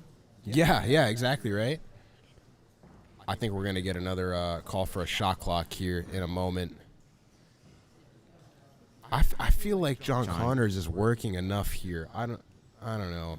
I understand we're favoring the top guy, but I also feel like you can't just sit in top half guard either.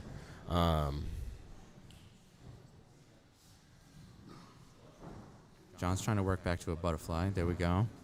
Yeah, I mean, he's regarding. He's doing what he has to do. got I the would good just like to frame. see a little bit more from Michael. I know his game's slower, and it's again more so based on cooking guys, but I would like to see a little bit more action.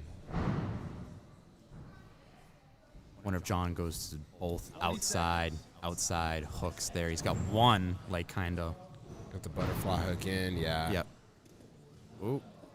John's looking to separate the head, but again, kind of ends up back in this smush position.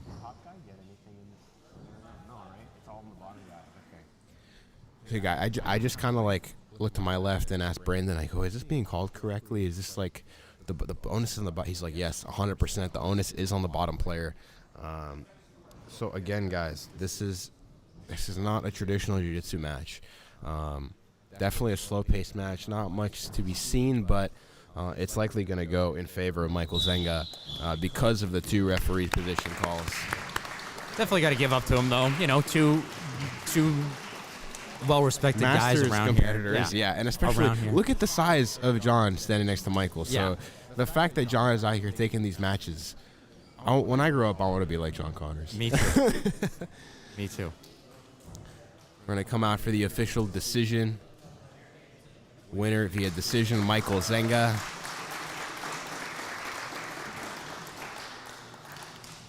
Much respect to both athletes. That was a great lineup of super fights. Miguel, great job today. Yeah, we had it kind of flew by. It flew by, 13 guys. of them. We're an hour and a half into the show. So, guys, what we're going to do, we're going to take 4 or 5 minutes, just let our staff go to the bathroom, pee, do whatever else they got to do.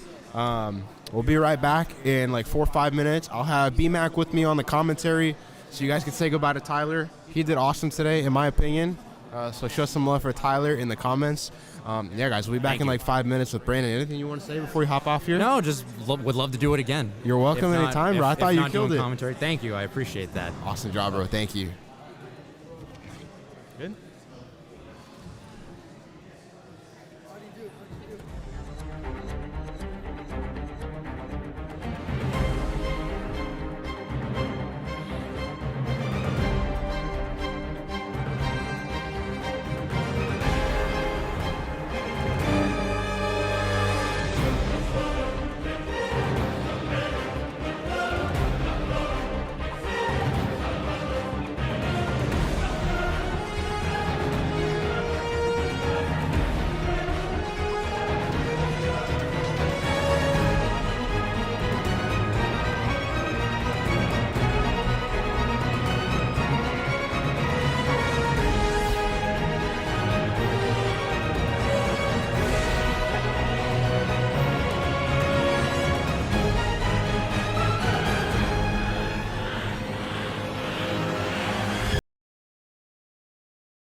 All right, guys, we're back.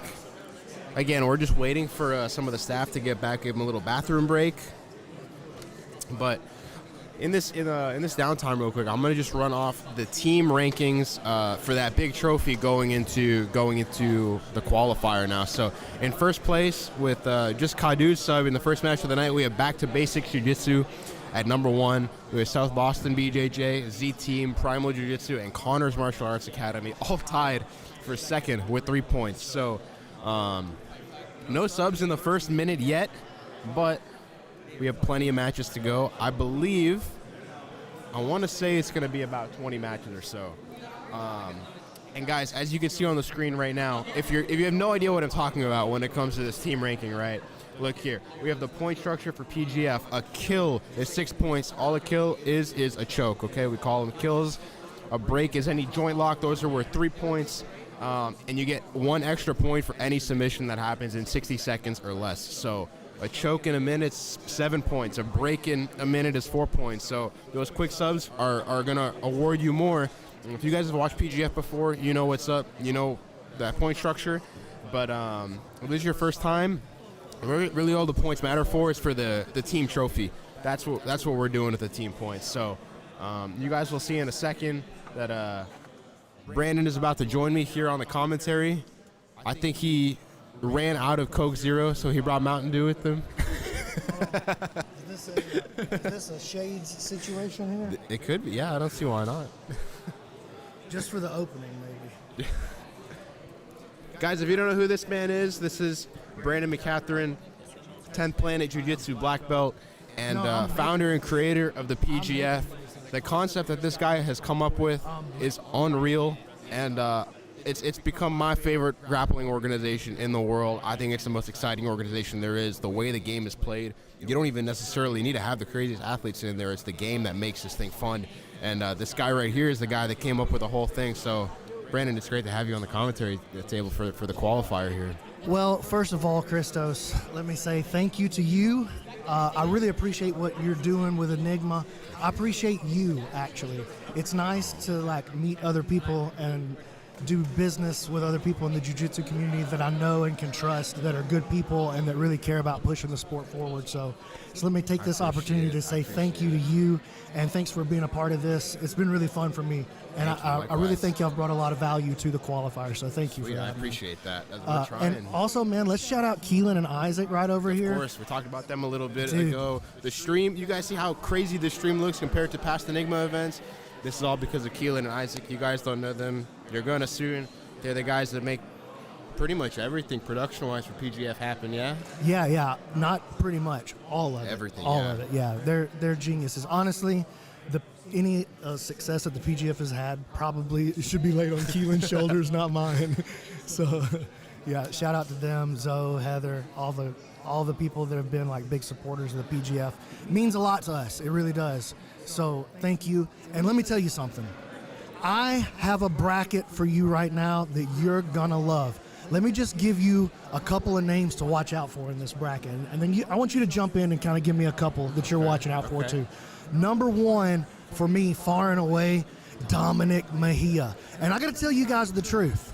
If I hadn't promised Christos on the season 7 broadcast that I would give him a spot, he bullied me into it on the mic. I did no such thing. If I hadn't promised him that, Dominic would already have an invitation. I spoke to Dominic in the old DMs, and I kind of gave him, I was like, listen, I was going to invite you, but I gave your spot to Christos. And he's like, dude, don't worry about it. I'll just go win a qualifier. The kid is down, and he's one of the most fun, exciting jiu-jitsu players on the planet at this weight class. To have him here at this qualifier, I think is a really big deal. But I also got Dylan Garofalo in the bracket, dude. Tell us about Dylan. Yeah, Dylan's been competing on Enigma, I believe, since Enigma 1. It was 1 or 2 that him and his crew came down. I've had the pleasure of seeing this kid pretty much like the whole kickstart of his career. A lot of it being on Enigma. I've had the pleasure of watching him, and he's had a lot of recent success. Specifically, last weekend in Decatur at your academy, where we're in the first qualifier, he went off, and he had a big win over Nick Soft, and Nick looked flawless all day, except for that one moment, and Garofalo put him out quick, dude. Yeah, and Nick pretty much won you guys the academy trophy almost single-handedly. Yeah, him and Aaron Sheffield. It just goes to show how crazy Nick was going, and then Dylan put a stop in his run real quick and went all the way to the final. Beat Enrique Camargo, a former brown belt Panch champ, and then he came up short in a razor-close decision to Anthony Molina Valdez, who, again, had a crazy run. So I'm very excited. I think Dylan and Dominic are on opposite ends, so that very well, we could see it in the final. We've also got Dylan's teammate, Josh Flores, who had a good run last week. He had a good run last week. And, dude, I actually thought he got his leg broken against Camargo. Yeah. So he lost to Camargo. It was the sound that it made on the mat. If you go back and watch that highlight, his dad was just showing me just a second ago. Whoa, dude, brutal ankle lock. But Flores is a serious savage. He had a great week last week, and so I expect to see him at least into the semifinals. Here's what you got to keep in mind, though. This is a double elimination bracket. You're going to see everybody in this bracket at least twice, which means we got a lot of matches to get through. Personally, I'm ready to get started. Christos? We're ready, and I just want you to touch on that real quick. Like, there's been instances, one I can think of from last season, where someone lost in a qualifier and then came back, fought back, and won the qualifier. So if your boy loses, don't tune out, because they could fight their way back to the final and beat the person that beat him twice. It's happened before. It has happened once before. Once. So you're saying there's a chance. There's a chance. All right, guys, I think we're ready to kick things off. When our referee, Jacob Norton, is good to kick off the match. I believe our first match, we got Jeff Joy taking on Roger Santos. Roger's been on Enigma quite a few times now. Very impressive game. Jeff Joy is 4-0 as a pro. Kind of on the brink of getting that call to the UFC, to be honest. And the winner of this and one... which one's which right here, Chris? So Roger just pulled guard, and Jeff is up on top. We got to get these ankle bands for next time. We're slacking on the ankle bands, but the winner of this match is going to move on to face Josh Flores in the quarterfinals. So, word. And you guys can follow this bracket on Smooth Comp. yeah, if you just type in Enigma PGF Massachusetts, it'll come right up.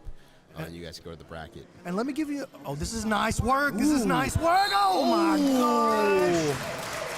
And that's going to be 4 points. That was a 27-second break. Oh, that's Roger, right? Yeah, that's Roger. Okay, Roger. So he's got his academy back to basic jiu-jitsu up to 10 points now, with a 6 that came from his teammate in the first super fight of the night. So they got a 7-point lead on every other team right now, thanks to the quick armbar from Roger. And you want the telestrator? Hey, give me that telestrator again. Yeah. I'm ready. You guys ain't ready for this level of the streaming, guys. Dude, check this out. So starts out with the Choi bar, weaves through, goes all the way belly down, dude. That was sick. That was like a Fedor style finish, where he spins all the way through belly down. Let me take control of this thing here, Keelan. All right, here we go. Let's watch the setup again. Choi bar, weaves. And he never even gotten through with that back leg. You see that? It was more like a like with the knee in the armpit style armbar. That was sick, man. That was beautiful. All right, let's crack this next one open. All right, so Roger's going to move on and face Josh Flores in the quarters. We've got Anthony Gojahni, who just pulled guard, taking on Christian Major in the secret jiu-jitsu white rash guard. The winner of this match is going to take on Dominic in the quarters. So. And let me take this opportunity here to tell you guys how the rule set works. Oh, they forgot to start the clock. All right, so let me tell you guys a little bit about how the rule set works. We're very aggressive with our stalling calls. We want these guys moving. There's a 20-second shot clock. Unfortunately, that's not going to pop up on the screen for you tonight, but just know it's happening here in the arena. Everybody knows what their status is. So 20-second shot clock, and if you get hit with a warning call, you get moved to the bottom of referee position. We want this action moving fast. The matches are only 6 minutes long. And if it goes to a decision, I make the call. I'm going to advance the guy that's the most fun to watch. So that's the way the PGF qualifier works. I tell the athletes at the rules meeting that you need to kind of think of it as half jiu-jitsu tournament and half American Idol tryout. And there goes the first warning right there from our referee. That's Jacob Norton. So, I know we just kind of touched on this, Brandon, but for those watching at home from that last match with Zenga and Connors that don't exactly understand, why stalling is being called in certain situations, when it's a situation like that where there's just half guard and neither guy can really get anything going, or not just half guard, but anything. Ooh. So here's an example of how it works in our rule set. If you get lifted above parallel to the floor, then you have to let go and reset. That's correct. Yeah, if you get lifted above the waist, you have to let go of the lock. That's correct. Poor Anthony's so confused. He's what happened? That's not a rule in every rule set. So of course. He probably just didn't know that part. That's okay. So yeah, in a situation like that where both guys are kind of not really getting much going, the favor is going to be towards the top guy almost every time. Huh? Generally speaking, okay. Right? Ooh, nice little back take by really nice work. Anthony a little here. Sit-up guard. Oh, he's got it looked like he was going to walk his fingers across straight away, but he's got time here. He's got, looks like 4 minutes and 15 seconds to cook, so there is no rush for Anthony. And those long legs, and he's got a lot of dexterity with him, too, as you can see. He's going to give him a lot of fits with that body triangle. It's going to be very hard to get out of this. You can see he's very comfortable switching his grips back and forth. He's playing with his straight jacket system here. Here comes the choke. That's going to close it out right there. He's got that. Oh, he gets a tap. Crazy angle.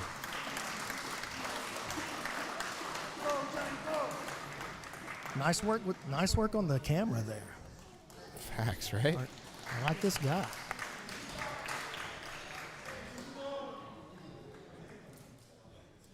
So this is a replay from the last match we saw. Now we see he got picked up in the triangle, so we had to let it go.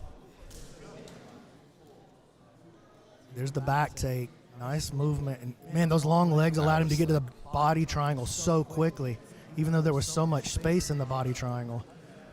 And then that's just a crazy squeeze from Anthony to finish. Gets the finish. Puts his academy by himself into second place with 6 points. So we've got back to basics in first place with 10 points. They had a kill and a break. Anthony's got his academy. I want to say it's called Rigoro. I'm so sorry if I'm butchering that. But he's the only one here from them, so he's got his academy here in second place. And then everyone else has got 3 points. So it really looks like whoever's going to go off in this qualifier could win that trophy by themselves. Yeah, for sure. The way things are going. All right, so Sam Davis, he never weighed in. We might have to just. I don't believe Sam Davis is here. Yeah, I don't think he's here. Yeah. He was there last week, but you can call his name out twice, and if he's not here, then yeah, we'll just move on.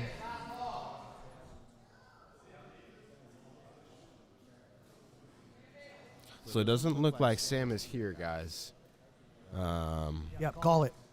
All right, so Hunter is going to get the win, and he's going to have to fight. Crowd goes wild. He's going to have to face Dylan for his first match, which is a tough draw. Next up, I'm excited for this one. We've got... That's a nice replay. Good catch. Good catch by... Go back to it, Keelan. Oh, no, never mind. I'm on the wrong one. So next up, we've got Travis. I don't want to butcher your last name, bro. We've got Travis, and then he's taking on Liam Jones. For those who don't know, Liam Jones is 14 years old. He looks like he's 19. Looks more jacked than me. He made his Enigma debut like a month or two ago, won with a nasty ankle lock against a good 17-year-old in like a minute. And I was telling Brandon this yesterday. He goes, "Man, I hope this kid doesn't win. He cannot come to Vegas." No, I can't be responsible for what happens taking a kid like that to Vegas. I think you might be in trouble. I can't have some 14-year-old savage, you know what I mean, running around the streets in downtown Las Vegas on my watch. So here we go, Liam and Travis. Be ready for a crazy pace from Liam, and instantly pass the guard. Oh, dude, you're not kidding about the pace, huh? No, he's crazy. And see, he's never been injured before. Yeah. And so he doesn't understand that you can't do this forever. He's like, it doesn't matter if I could do it forever. I could do it now, bro. Yeah. And it looks like I can't tell if his left foot is inside there, but Travis got a decent look on the legs here. Yeah, I don't have the best angle on the entanglement. There it is. Nice. He was inside. That was beautiful. Oh yeah. This could be trouble for the kid. This could be that fabled first injury right here if he's not smart with himself, because he's getting. Travis passes the leg across too. If he tucks, he's getting laced up bad. Oh Jesus. Okay. Hey, good job on the kid. He didn't wait too long to tap. Beautiful entry by Travis. The way he spun the corner into cross-ashi. We're going to have to get another look at that. That was a beautiful entry. And he did a phenomenal job of, just look at this pace from Liam to start the match. Yeah, but what ultimately happened is he just jumped into trouble. You know, this is important here. Look, he's got that leg totally isolated across to the other side. Check this out. He's got that leg totally out here on the other side by itself. You see this? Yeah, there's no defense. Yeah, you see this right? Where's my pencil? There it is. This right here, how he's got that leg isolated out to the other side. That leaves this heel back here completely on an island. Yeah. And so there's really nothing that Liam can do. And he just hips in, rolls through, and puts that stank on it.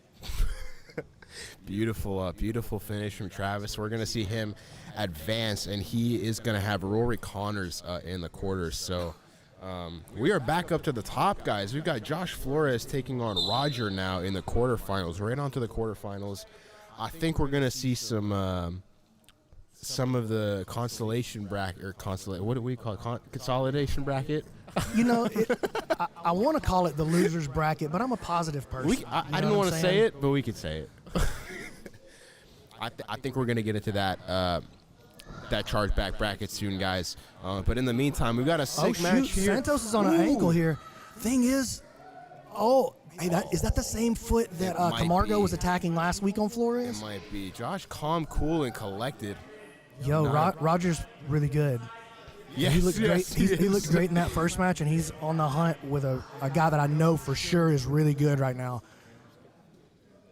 Switching out to the outside heel. Josh keeping his cool in there, though. Credit to him. That would have sent me screaming, man. Y'all don't want to see me competing out here. Everybody was like, the Zenga match wasn't the same pace. Well, comments, I was like, man, y'all don't this is my kind of jiu-jitsu. Oh, this is a nice shot by Flores. Like, this is my kind of jiu-jitsu. So I take a lot of pride in being the slowest, laziest jiu-jitsu player on the mat. I will say, across the I country. trained with Michael Zenga yesterday, and having him in top half guard, you literally can't breathe in half guard. He's just got such crazy pressure, and he's so big that. I rolled with Zenga a couple years back when I did that rubber guard instructional for BJJ Fanatics, and he's a beast, bro. Josh uses that leg attack to now come on top, and now it looks like he's going to fall back. Yeah, he's going to the outside Ashi while he's standing, though.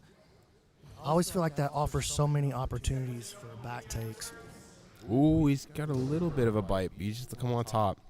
Brendan, let me ask you this here. If there's a match so close to call, but you have had more experience seeing one of the two athletes and you've seen them before, and does that play a factor? Dude, that's a great question, yes. It does, okay. Yeah, it does play a factor. And here's why. I got more data to work with, first of all. And two, if you're coming to multiple qualifiers, you're showing me that you want to be a part of what we're doing. And I'm looking for people like that. Absolutely. You know what I'm saying? I need people that are bought into the idea. And so if you're down, that does make a big difference in who, because ultimately I'm hand selecting these people. Of course. Yeah, it's important to note, guys. Joshua was at the qualifier in Alabama last week, and so was Dylan Garofalo, and they made the drive out here about 5 hours to, for another shot to hopefully punch your ticket to PGF World in March. And Roger giving Josh a run for his money here. Very back and forth, even match so far, but we're just about halfway in. Just hit the 3-minute mark, so this next 3 minutes is very likely what's going to decide this match. Yeah, I'm really impressed by Roger, actually. It's my first time seeing him here this weekend. Very solid. Honestly, one of the better guys in New England, I would say, specifically in Massachusetts. I feel like the bigger tournaments he's done, he gets kind of a bad draw. Like, he came and did Enigma in Austin, got Dominic first round. That's a tough Santos draw. Did? Roger's good, man. As you can see, past the guard of Josh now, good sprawl. He's in on the front headlock. Josh stands up. Yeah, back Josh to his feet. is super resilient, though, man. I saw Stephen Aiken in the chat. He said Josh got a great poker face.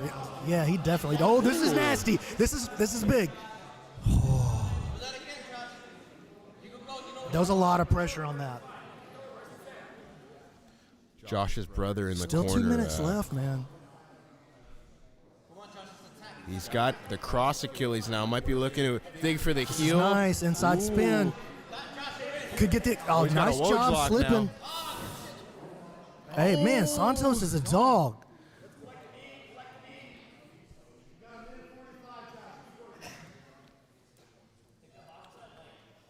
Probably the most significant attack thus far. Roger also had a real tight ankle lock. That opening leg lock from Roger was pretty serious, man.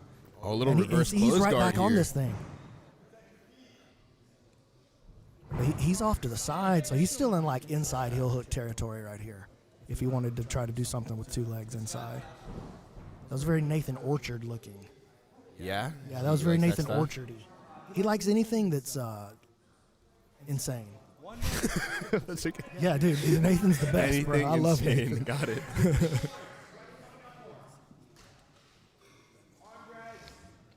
Well, no need for warnings or stalling calls. Oh, this in is a nice one. entry. Ooh. Just an old school Sambo style, Riley Bodycomb style, jumping in. Josh Flores, on the he's counter countering attempt it. now. I know the recounter from Roger. This is a battle, dude. You got 45 seconds to work. I would imagine we're going to get a reset. There it is. Yeah, this is cool the way the gym is laid out because we get a little preview of what the PGF mats are going to look like for this next season. We're going to have the circle out there like this with the couches will be on the edge of the mats right here. Like they'll be sitting on the mats, not. The couches will be on the mat. Yeah, so there's the zero couches chance are gonna, of right. The hitting couches floor. are going to serve as the pit. The people are the Yeah. pit. I love it. Yeah, the people are the pit. That's Ooh, the Roger. new phrase. Ooh. That was a pretty slick attempt at an entry. These guys are just back and forth, dude. Hey, Roger could be on something pretty serious with that straight ankle lock right there. That's a good grip. Oh, my gosh. That's pretty good. That's pretty serious. Oh, he's Michael belly down here.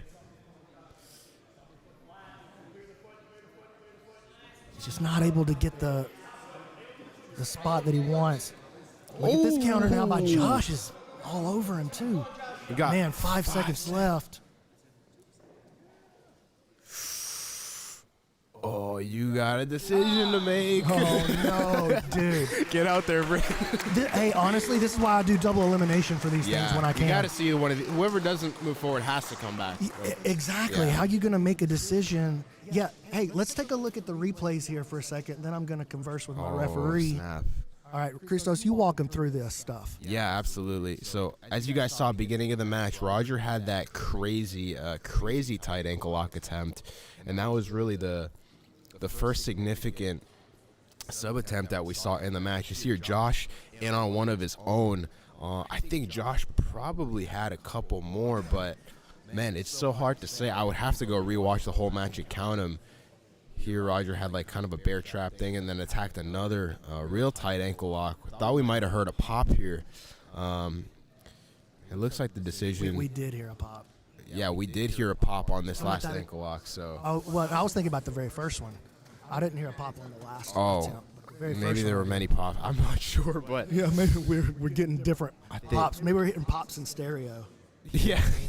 do we have That's the a good name decision for a set? band. Yeah. Yeah? Pops Or- in stereo, though. That is a pretty solid band name. Are we ready to make it official? Yeah. All right. Yeah. Let's see it. Let's see who is going to advance here, guys. And your winner by decision, advancing, is Roger Santos. Gets the upset win over Josh Flores. He will move on to the semis to face the winner of Anthony Gojahni and Dominic Mahia, who we're going to see next. So Yo, listen, I love watching Dominic Mahia. I was in Kazakhstan doing Aiga, and he was there. Yo, this kid is fire. Yeah. This kid is fire. And Anthony's warm too. He got a And he looked 6-pointer good. to Yeah, open. he looked good to open the show. So, and he's see. long, man. Look at the length on this guy. He made 155 relatively easy, from my understanding. He was here yesterday. Didn't look too depleted or anything. I could be making that up, but he looked fine to me. Dominic, I know, told me he was like 168 2 days ago, so he's cut a bit of weight to make this 155 limit here. I like this little ankle pick. Oh my God! Past the guard so quickly. Dominic has some of the most insane camping I've ever felt from top half guard. Like, he cannot even, it feels like you're doing everything and he's doing nothing, if that makes sense. Even when it doesn't look like it. Anthony is doing a fantastic job dealing with Dominic's passing. Even Dominic got past the hips for a moment, and Anthony was able to regard fairly quickly. So, And you see Anthony's hunting for the closed guard. That's a rare breed these days. very true. But the closed guard, listen, the closed guard ain't dead. The mastery of the closed guard's not as strong as it used to be, like globally across the sport. But when you've really got it down, the closed guard's still a dangerous weapon. Absolutely. But you don't come across a lot of guys, especially no-gi, that hunt for it. Oh, Look what at this a sick passing. hip switch. But He goes, again, Anthony close just- guard, locks the body triangle. That was a nice recovery. Not wasn't even a recovery, just a save. on the pass. Yeah, just a good job of getting to. I think I can't really think of anybody. I mean, obviously, we're teammates and friends, and I can't really think of Look, like he's catching a good angle right he here. is. I can't think of any training partners that we have that are this long. So Man, he needs this dead orchard in his life. So- Oh, counter leg lock, though, by Dom. Ooh, that was scary. I think Dom's having trouble with the length of the body type of Anthony, and Anthony's just a combination of the difference in the body type, but also his guard retention's 6 so far. He's gotten a close guard almost every time that Dominic's gotten in on a deep pass attempt. So And he's doing, this is a nice pass here by Dom. That was just excellent passing. Just took him a little while to break through. now we can probably, I would imagine we're going to see a warning for the bottom player soon, because well, you guys count the recovery as activity. How does that work? Like if I'm defending, Yeah, it's someone's really about the pass. activity level. You know, you got to keep the game moving. Like it might be the right jiu-jitsu thing to do, to sit there and chill and be patient, but it's the wrong thing to do if you're trying to move towards scoring. Sure. You know, within a 6-minute period. Dominic might be looking at the Yeah. back and now mounted with the head and arm isolated. Yeah, and because there was such a big position change and big movement there, they reset the shot clock. Dom sliding off. Oh, was the now. shot clock on? It should have been, Oh, he but missed it the doesn't matter. tap. So Dominic's got New Wave on the board with a 6-pointer just before the halfway mark.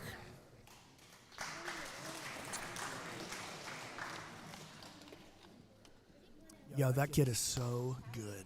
He's so good. As you guys can see in the replay here, he had some crazy moments passing. That hip switch, absolutely beautiful. Whoa, But great Anthony, save. yeah, I actually was pretty impressed by Anthony. it's me, same. I definitely would not have retained that well. Just relentless passing style, and Anthony dealt with it for a good 3 minutes. And very check well. out the squeeze on Dom, because you can see. Let me have this here, Keelan. I got this. Look, check this out. Let's go backwards just a half step here. The hand's inside. The Yeah, hand is inside. You guys see that? The hand is on the inside of the lock, which means that the shoulder, is getting a lot of pressure right here. Like Anthony's shoulder is receiving a lot of That pressure. should not So work. That's it crazy. Well, potentially he could have tapped to the shoulder lock, is what I'm telling you. I see. But Dom's squeeze, he's pretty tight right here against the artery. So that's a kill for sure. Oh, that's definitely Yeah, a kill. okay. It's definitely a kill. But I'm just making sure. oh yeah, Anthony's sitting right there. He said he felt like his neck was going to explode. So we've got Hunter Brum, who Love to see it. Go ahead, man. his first opponent, unfortunately, not here. So he's got a Dylan, and his first draw, Dylan already in on a leg here. Oh my, he slips though. Yeah. So tell us a little bit more about Dylan Garofalo. Yeah, I mean, his first time I come up, he was training at 10th Planet in Long Island. For the past few years, been training under Jason Rao now at Vanguard. They've got a great squad there. Again, Josh Flores here with them. He's got some crazy leg locks, as you guys can see. Crazy ankle lock, crazy Cairo terror lock specifically. He calls it the Kyle terror lock. Nasty. He's got a ham sandwich right now. Oh, snap. He's ham sandwich on his left side. He's working a straight ankle on the other side. This is a serious play right here, man. And this is a game, personally, this like an attack and a sequence is a big part of like my personal game. I love this kind of game. The ham sandwich, The ham one sandwich, leg, and the attack on the attacking the other. straight ankle on the other side, using the ham sandwich to open up the other side. And Hunter's not, I don't want to say not respecting, but he's having like a lot more success than I feel like people would have anticipated in the leg department with Dylan. He has no problem hanging out here doing his own. You can see Dylan. Yeah, I also feel like Dylan isn't stepping on the gas either. There's that Cairo terror lock attempt from Dela. There it is. This is where he got Nick Saff last week. Oh! No, it was his hand smacking the leg. Oh, well, he should have let it go right then when he still had a chance. So that's going to be three. Dude almost had a heart attack. That's going to be 3 points on the board for Team Vanguard. What's wrong with these people? Dylan Garofalo gets it done. A beautiful leg entry to kick the match off. Oh, I thought he had that heel hook right off the bat. And, yeah, it was close already. I like the way it's chaining that passing together. Oh, man. We're going to get a look at this ankle lock. Watch this. That's a lot of pressure. You can see the big arch back in reaction. Oh, my gosh. Keep it going. Keep it going. Here it comes. Here it comes. Keep it going. Ugh. Respect the Hunter for fighting through that. Sheesh. Oh, my gosh. So that wasn't the finishing sequence. That was what he was doing off the ham sandwich. You can see the ham sandwich there with the left foot laced on the inside while the attack's on the outside leg. That's good. Hey, let's go and move to the next match. So next we have Travis is back after a crazy first match against Liam Jones. Got the submission. And now he's got Rory Connors, one of the top seeds in the bracket. So,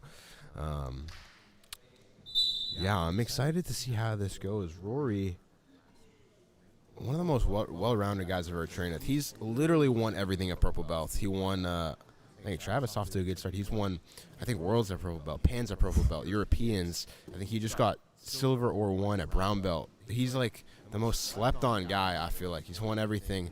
But Yo, Travis, this pace is crazy. It's frenetic, man. It's like a 12 cups of coffee, caffeine kind of match is the way it feels. It's got this like energy and buzz to it that's crazy. There's Travis falling back on the leg, outside heel. Oh, Knee dang. slips. Yo, check him out, dude. He's just like jumping around. He's like that dude off Bloodsport, the monkey guy that jumped around. Oh, yeah.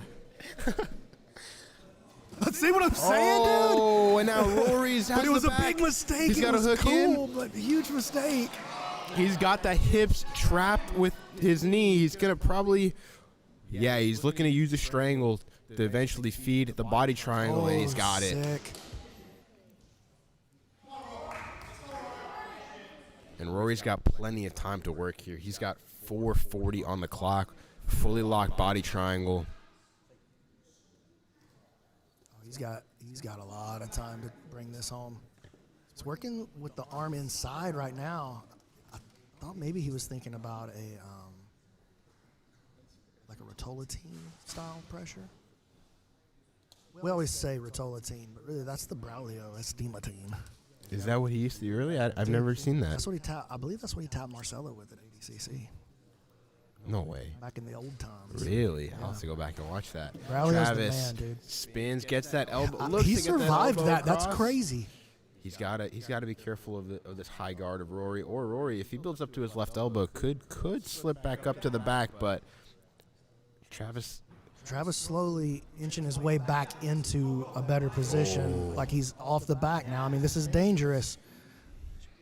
Okay, now he's switching. He needs a deep hook. He's not really attacking the arm yet. He's got to get in there.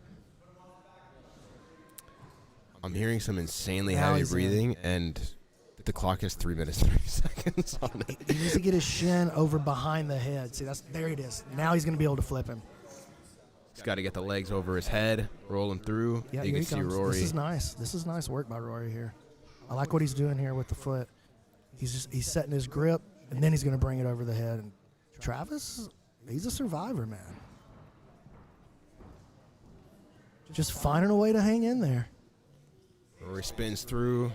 It's just not a super Scoops the leg. deep hook. And now he's controlling. Now he's into a more dominant position. This is a much stronger attack position for the armbar here. You're totally in the driver's seat. You have this spider web position. Travis using that pendulum with his legs to try to put Rory in his back. The problem is Rory's got that scoop on his leg. He's got to free his Exactly. leg to be able to build up to his knees. And what I like here is like Rory's commitment to keeping that leg. Now he's I say that now he's coming in. This Now- is the chance now's right here the for time, Travis yeah. to try to turn and come up to his knees or make something weird happen like this.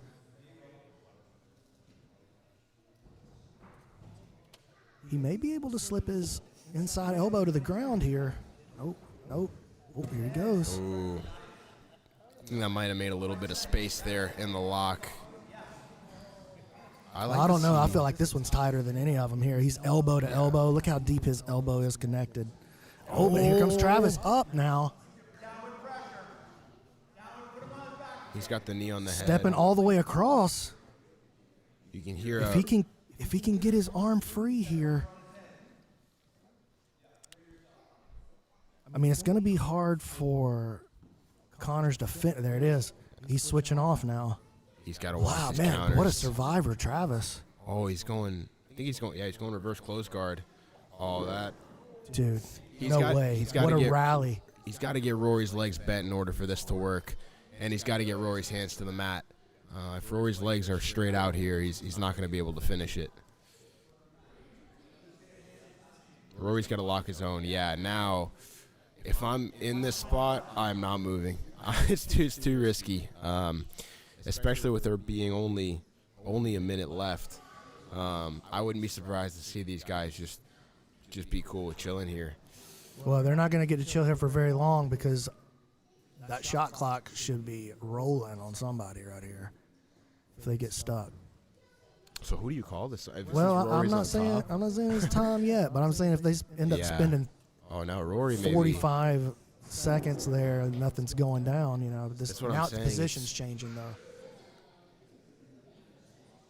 He's got his arm on the inside over there.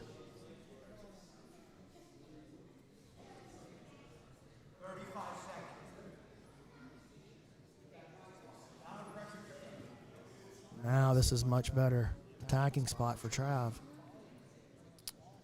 Rory's maybe got to look at a Junie lock there, but no, Travis got a bit too high now. He's running out of time though.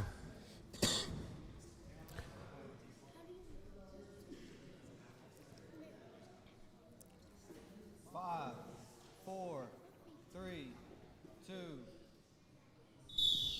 And that is time. So this match will go to a decision. I know what I want. Yeah, I already got it decided. All right, just hang out right here for 1 second. I want to look at the replay here. I wanted to see that arm bar.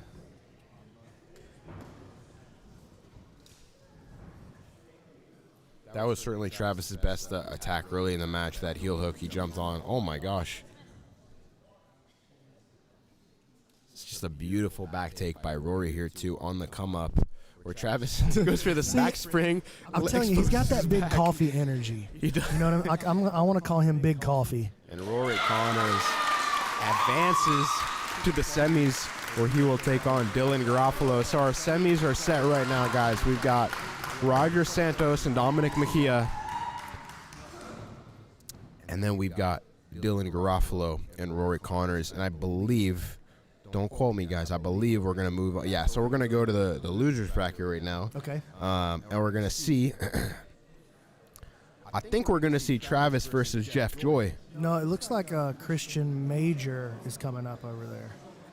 Yes, yes, because Travis is gonna need a rest after that one. So we got Hunter and Christian, I believe, right? Yep. Yeah, Hunter and Christian. Yep, Christian Major versus Hunter Brum. Yep. Let's run it.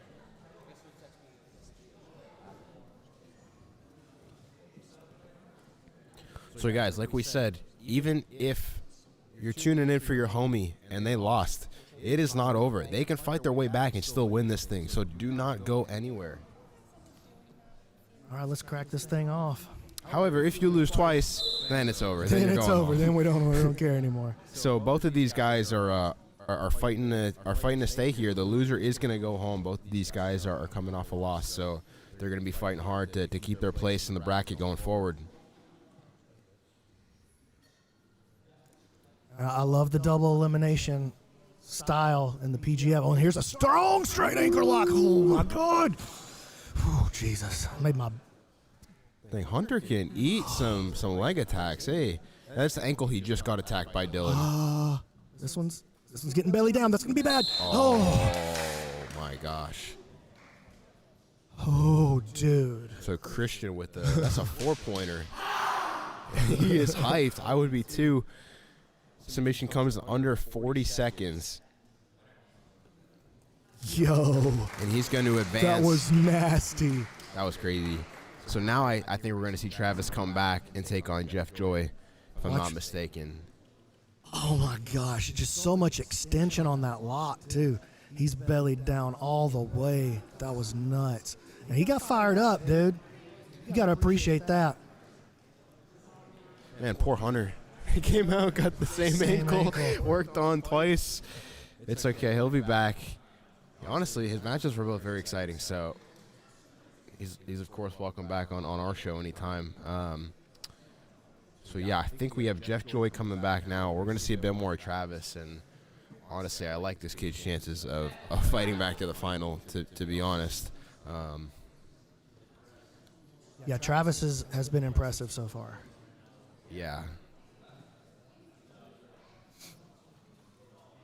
All right, they're getting the match set up here. I think we're looking for Jeff Joy. Yeah, we're just waiting on Jeff. He either doesn't know his double elimination or he didn't care and he left. No, I think, yeah, he's right there. Oh, yeah, he's back there. Just getting ready to run. I've had the pleasure to train with Jeff a bit, and he's so open to, like, learning sport jiu-jitsu. Even though he's an MMA guy, he doesn't really care about sport jiu-jitsu. Like, he competes in as often as he can, learns the different rule sets, competes in the different rule sets. And it kind of shows in his fights. He kind of kills people on the ground. So props to him for getting in here. But I will say Travis has just been on fire, especially with the leg locks.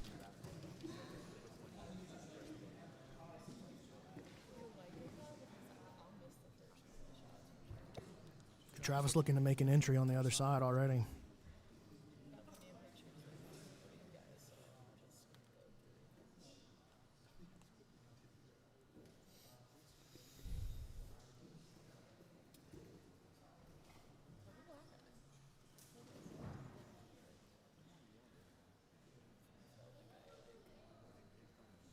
I like the style of Travis's guard.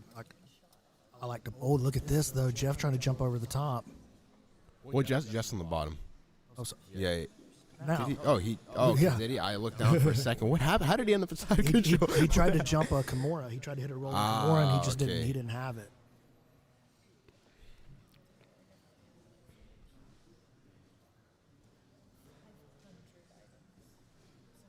It's good control of that underhook. He's trying to expose this front headlock attack system here. This is a good play by Travis. This is a very dangerous situation if you've got a great front headlock system. Back step, look at that, just piecing it together. Jeff aware though.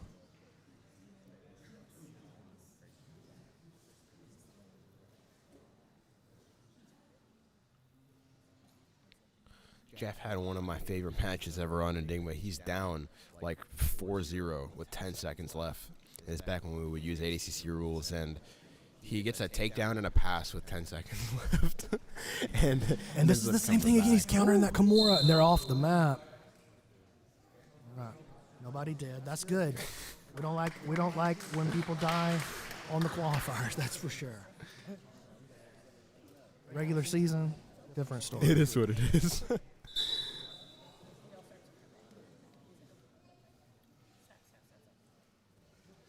Oh, same kind of thing. I see what you're saying. He jumps over, he's going for it, but he's just not ending up in the best spot. Yeah.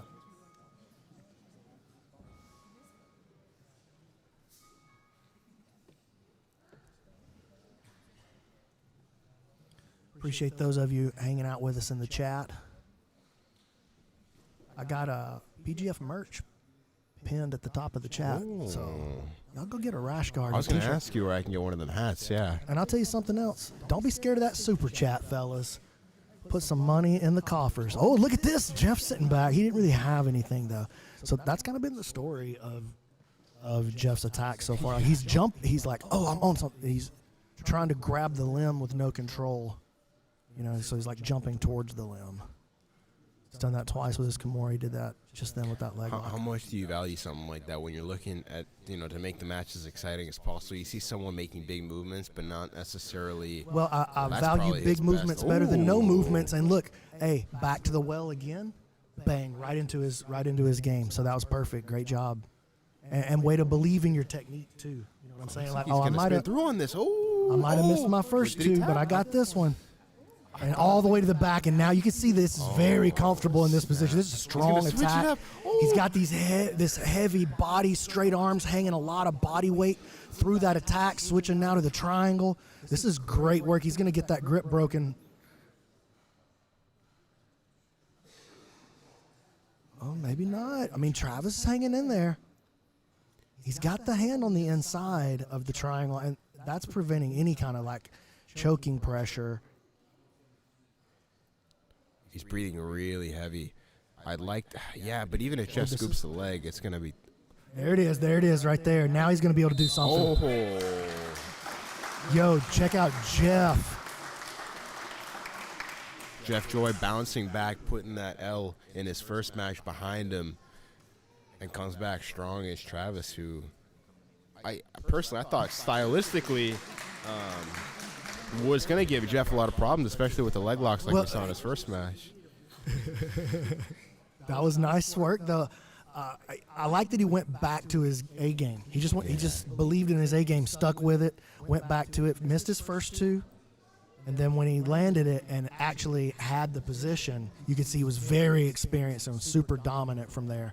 He completely dominated. Once he locked this Kimura on, doing a really good job of hanging his body weight against the lock, and then he finally broke that grip, straightened the arm, and smart play by Travis. He's like, look, you don't have to throw that leg over. I get it. I get it. And you guys probably didn't hear this, but Jeff just came over to our table and said, I thought I was done. He didn't know it was double elimination. Realize it was double elimination. Yeah, so... Pay attention, Jeff. Yeah, so he'll be back. And it looks like Jeff is going to be taking on Christian Major. And then Sam Davis, of course, is not here. Anthony Gojahni is going to get a pass. And then, oh, my God, we're going to get Liam Jones versus Josh Flores next. They're 18 years old combined, I believe. Yo, this is crazy. This could main event one of our cards, guys. It honestly could. The fact that we're getting this in like the... So are we going back to Garofalo versus Connors here? I think, no, we got Liam Jones and Josh. We're getting this one right now. We're getting Liam and Josh right now. Oh, this is going to be crazy. Yo. I would imagine Liam's going to, take that mistake that he made in his last match and kind of learn from it. I totally disagree with you, Christos. Yeah. I think he's 14 years old, and he's just crazy enough to go out there and go twice as hard this match. Flores, he's got a chill game. He's a young guy, but he's got a chill game. You think that's what's going through Liam's mind? I think Flores is going to lay back, endure the storm right here, and then we'll see what happens at the halfway point. But I think we'll get to the halfway point on this one.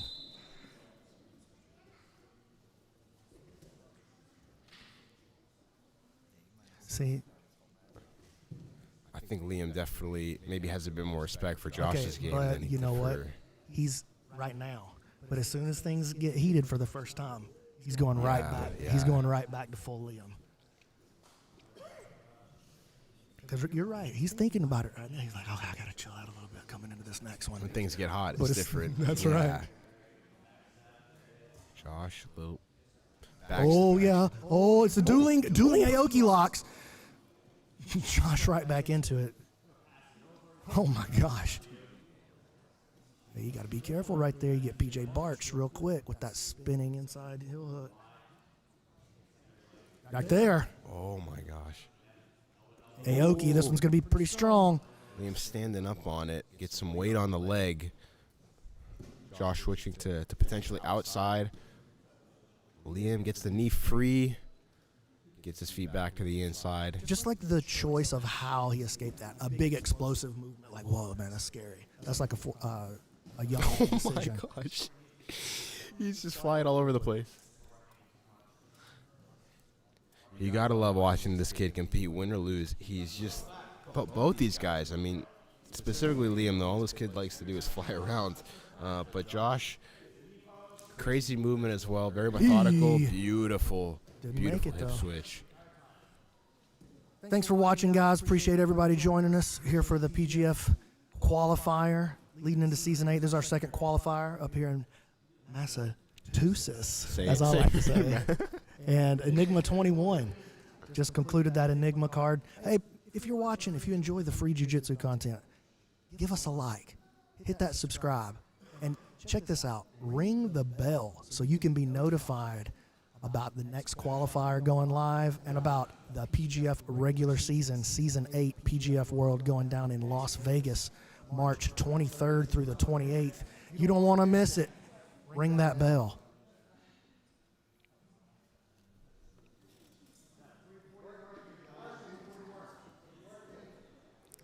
game has slowed down a lot, you know? I got to say, Christos, I vehemently opposed your theory to open up, but I think you were right.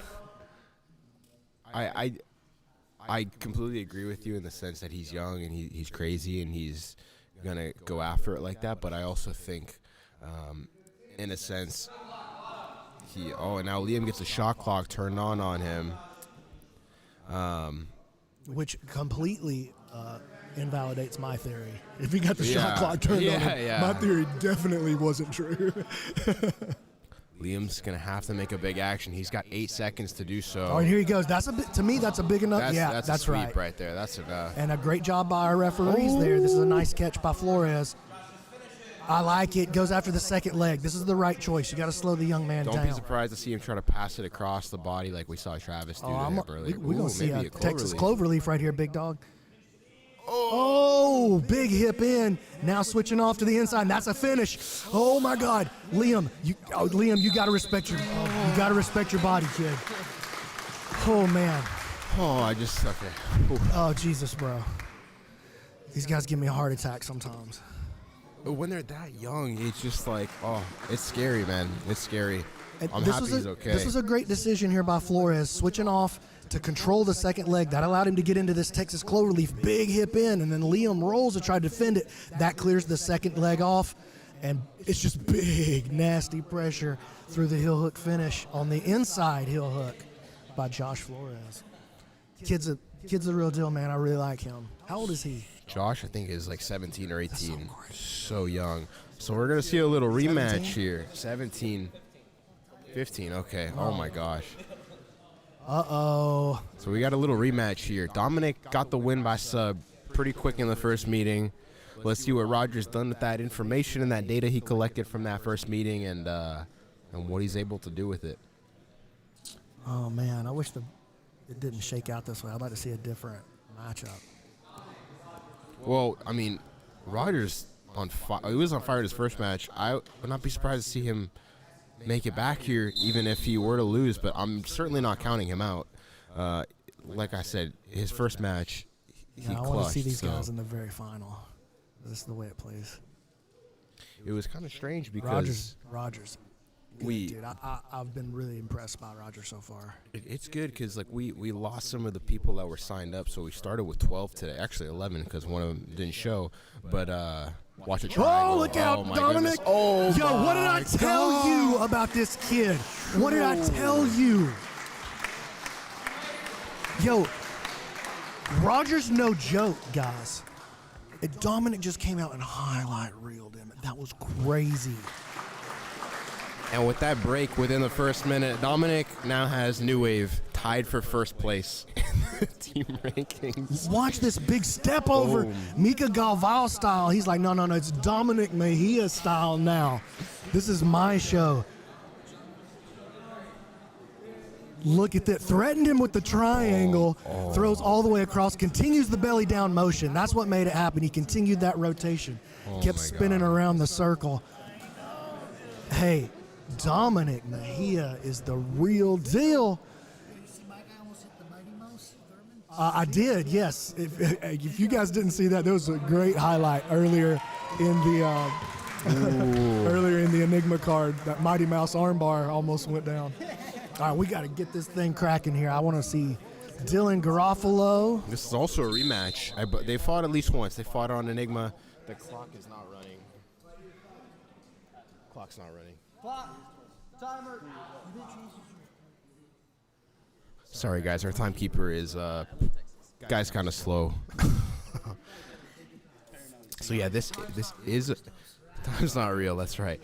This is a rematch from years ago. Ooh, good front headlock entry by Dylan. Oh, this is pretty nice. Switching off to the leg early though, just using it to enter the leg. Rory has some sick body lock passing and half guard passing, but Dylan he's got a... I think Dylan's game is so cool. Look, he's playing the ham sandwich to counter the headlock. Classic ham sandwich play. So that's serious, man. That looks ridiculous. Like, no, he's in trouble. Shit. Nope, look at this. He's got the knee inside now. Uses it to pass him to the ends, all the way to the inside heel hook position.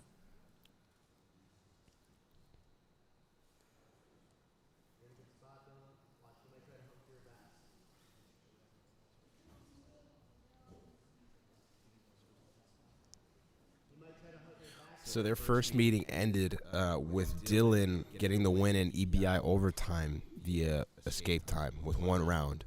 So much different rule set. We didn't have any stalling, no nothing. It was just classic EBI 1 round. So get to see the rematch, a little bit different rule set here. Dylan close on that bite, but Rory, he tried to switch back to the knee bar. That was nice. You know what? I like that that Dylan made the switch over because he could feel that the defense was leading them out of bounds, and he was going to get reset right there. So he made the change, I think, with that in mind, it looked like to me. Maybe Rory looking for a toe hold here. Yeah, and that would be serious. That's a real thing.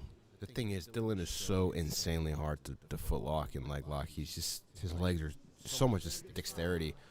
He might have a bite here. Oh, no, he's got the Achilles strip still.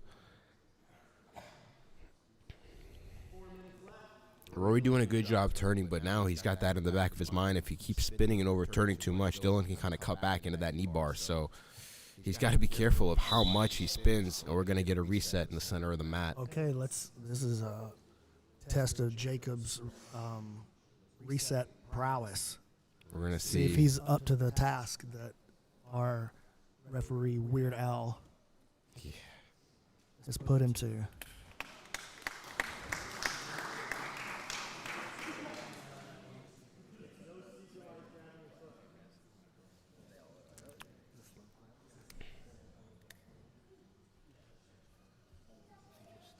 Look at that. Everybody's happy. Everybody's happy. So he's Jacob passes the first big test of his career. Congratulations to him. Milestone achieved.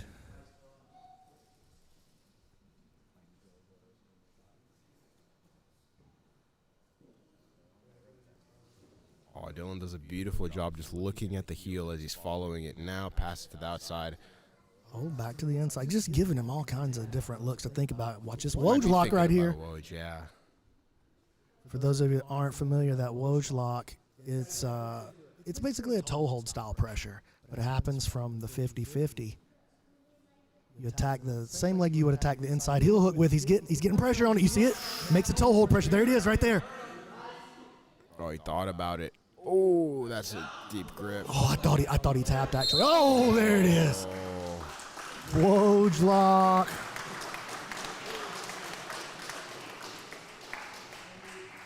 Dylan is just such eccentric, like diverse leg lock attacks. So well-rounded everywhere. Yeah, but specifically in the leg lock department. Well, absolutely. and they're it's not really the traditional attacks that you're used to seeing either. There's all these. He's in this modern camp. Check that pressure out. Holy God. Yo, give me control of this. Look at this. That cross Achilles is just... No, this is the moment right here. Okay, when he watch. grabs the elbow. Watch this right here, guys. Watch him reach down and grab that elbow. And that locks. Boom! That locks everything in place so that foot can't slip back this direction anymore. And so now all of that hip pressure from Dylan is going to drive down and put a lot of weight. See that toe right there? The pressure is coming around this way. It's a toe hold style pressure with the body weight behind it. So it's super serious. He's okay right now. And then he turns and catches that angle. Yo, that was sick. So we have... Oh, dang. So we're going to get Dylan versus Dominic in the final qualification match. And the loser drops into the losers bracket. Yeah, dang. And honestly, I feel... I mean, we got to see how these matches shake out, but... So we've got Christian and Jeff Joy now. And by the way, if you want to follow along on the bracket, I just posted the link in the chat to Smooth Comp where you can follow along on the bracket, see exactly what's going on. You don't have to sit and wait on me and Christos to try to figure it out. We can barely read. Do that for yourself. I believe in you. Jeff Joy, Christian Major, 5.5 minutes remain. Oh, Christian now. All right, but Jeff's on his Kimura trap, though. We saw that he knows what to do when he gets a Kimura locked up. You know, he's not giving that up so smooth. Oh, trades it back looking for the We're about to have all our equipment destroyed. No, we're not, because they're going to stop the match right now. I hope so. That was a bit crazy, but hey. We're good because they're going to stop it. All right, we Gucci. I hope so. I feel like you thrive. In the chaos? Oh, yeah. So lots of action just under Hey! big Tried to drive Uchimata. his nose through the floor. Luckily, we're all hanging out on mats. So there were mats between his nose and the floor.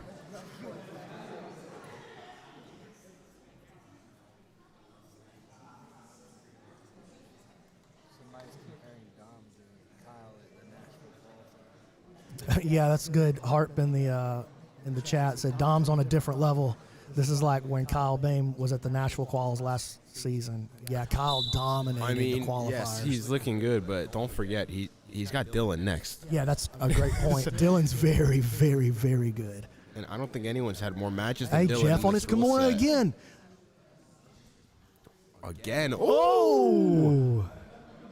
Yeah, I mean, the last couple of weeks, I don't think there's anyone in the world that's had more experience in this rule set than Dylan. I mean, he had how many? 5 or 6 matches at the qualifier last week, and I think 2 or 3 so far today. So he's definitely had his work cut out for him And the last you know, that's week. a good point, man. Experience in the PGF rule set is starting to matter more and more, even for the qualifiers, because of the stalling calls. Yeah. Like, if you're not used to the rules, it can feel like madness to you because you have to push so much. I don't think people realize, like, the same amount of output that you would be putting into a 10-minute match, we're just cutting 4 minutes off of that, and so that forces the pace to be really intense.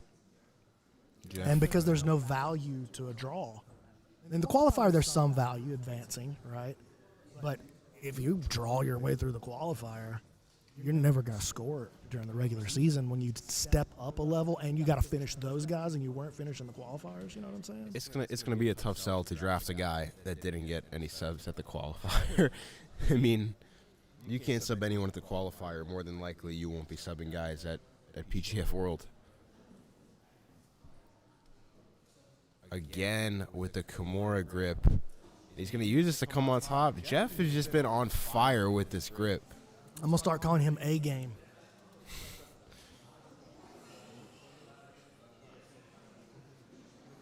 Has to let it go.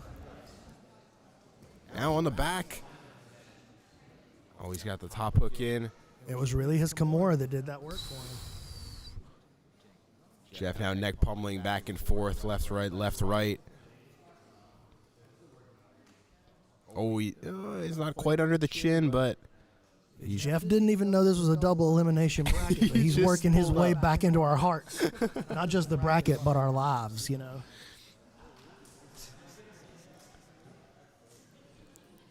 Here he goes. See ya.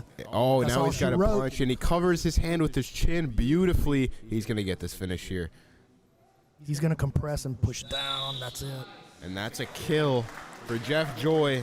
He's now tied for second place in points with Vanguard.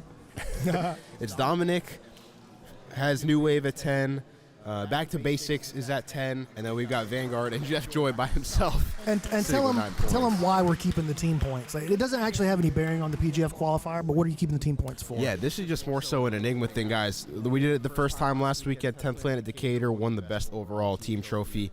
So, yeah, we're going to start implementing these points into Enigma. We're going to prioritize the kills. In this case, we call it the choked kills. So they're worth double. So Maybe you could put on an Enigma with all the teams that won the team trophies at these events. Oh, that would be And have insane. like a quintet between all of those teams. That would be insane. Okay, just We a cool could idea. absolutely do that. So next up, We'll do it indicator. we'll do it in Decatur. Yeah, you guys were the first Whenever you're team down. champs, so Whenever you're only down, makes sense. we'll defend our turf. So, guys, we got Anthony Gojahni. He's back, taking on Josh Flores, also back. Who did Josh get the win over his last match? Josh beat Liam, Yep. and Anthony, unfortunately, was drawn up with someone who didn't show. So this should be a solid matchup as well. Anthony's proven his guard is super, super tricky to approach, and he's got a very dangerous closed guard. So look for him to enter into closed. Oh, he's going all the way around. That was very interesting. He's staying low, too. He's like, anything I could do to get to my closed guard. That's all he's thinking about. He's another A-game homie. And he locks up a body. It's not even like a regular guard. He locks up a body triangle. It makes it, in most cases, for most people, you lock up a triangle there, and it's hard to get offense going. But I feel like he's so long that he can still scoop legs. What he's doing is he's using it to either attack with the overhook on his left side, or he's coming up into his bump series on the other side. But he's using the body triangle to get a little security on one of those, and then he opens the guard and makes his offensive move. So you see, he's using that to get to like a stopping point higher up the food chain. Right? So here comes his bump. So body triangle, and you'll see if he gets any progress on that, then he'll let that go and start moving. But he doesn't feel like he's in the spot yet. Here he goes. Now he's slipping off the body triangle as the bump comes up, locking it back down. Oh, man, he's cooking up something. Does he like the buggy? He's cooking up a buggy choke from his closed guard. Wait, but he's behind both armpits. It's not. That's not even going to work at all. He's going to a twister now. No. Shut up, bro. Oh, Anthony Gojahni. Dude, how did Flores my get out of there? gosh. What a crazy attack. That was insane. Flores' elbow saved him. Anthony passes it by again. He's just trying to cut that elbow past the center line. Dude, But you know Anthony what? follows. And my analysis totally off, too, by the way. He's just keeping the body triangle and chasing him. Yeah, he hasn't unlocked it once. No, That dude. is crazy. And he settles here. He settles. He's straight up. He's behind both elbows and armpits now. And now he's attacking the strangle, too. Oh, it's... Oh, okay. Hand comes out. Josh starts to spin. I love how Josh is not stopping either. He understands, okay, I'm in a bad spot. I need to get out of here and get to work. He's not settling. He's continue. Look, he's trying to misalign his hips, move. Josh understands his assignment right now, and he's taking it very seriously. Hasn't stopped moving once. I think this is the first time that he sat the chill, and even then, he's still trying to misalign. Anthony getting close right here. Man, you know, with the length of his arms, he really ought to think about pairing a nice Rotolo team into his game right here with that body triangle just to start setting in the pressure, creating reactions. He's got the straight jackets. This is a nice job by Josh slipping that body triangle off. Josh is going to turn, I think, yeah. Straight jacket, cross wrist on both sides. I'm surprised we haven't seen Anthony go on the left side with his left leg try to trap the arm because he's had the straight jacket for a while. Dude, but he loves that body triangle. Why would he let it go? you're right. Oh, and he's pretty deep on this. A flag down for Josh, but the play continues. Yeah, in the PGF rule set, if you're in a completely dominated position and you're not moving, like doing everything within your physical will to try to escape, then you're going to get called for stalling. That's kind of maybe a controversial rule, but we're looking to move the action and to move it closer towards offense at all times. We want to see offense in this rule set.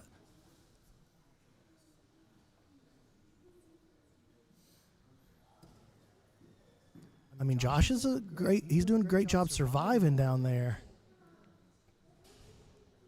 He's perfect. Oh, there's the first I was trap. going to say, yeah, he's been in perfect position, though, even to go to a triangle here maybe. And he could probably still lock this body triangle again. See, he lost it. Went back to the body triangle immediately, though. Nice job switching hips. Josh creating a little bit of rotation, but Anthony's sticking to him like glue.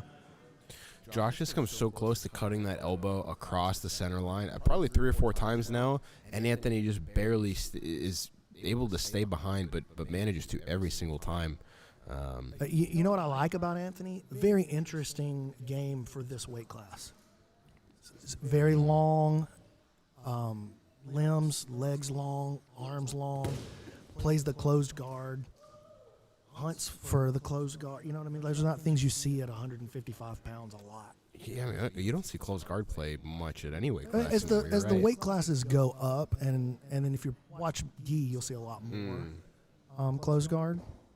Not that I would ever do something like that. I'd watch gi, but I kid. I jest. Guys, we got a gi tournament coming up on Enigma in 2 weeks. Our first ever gi event for $3,000 coming up. And we're using these stalling calls, so I'm excited to Should see be. how Are you that going to shapes allow up. heel hooks? No, it'll be IBJJF black belt legal techniques. So. Okay, so the technique set is IBJJ. Exactly, and we're gonna allow guard pulling without contact. That's the only real. All right, thing. here's the rotation back over to the mount. We'll get a reset here. This is a mount with a body triangle. Check it out. Now, the body triangle's locked kind of shallow I have the angle here.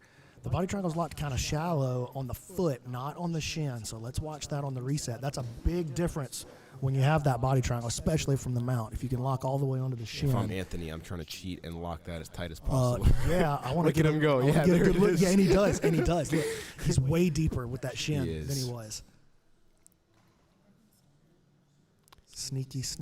It's a hard thing to catch, but definitely helpful when we have the screens here in front of us. But Yeah, we're cheating.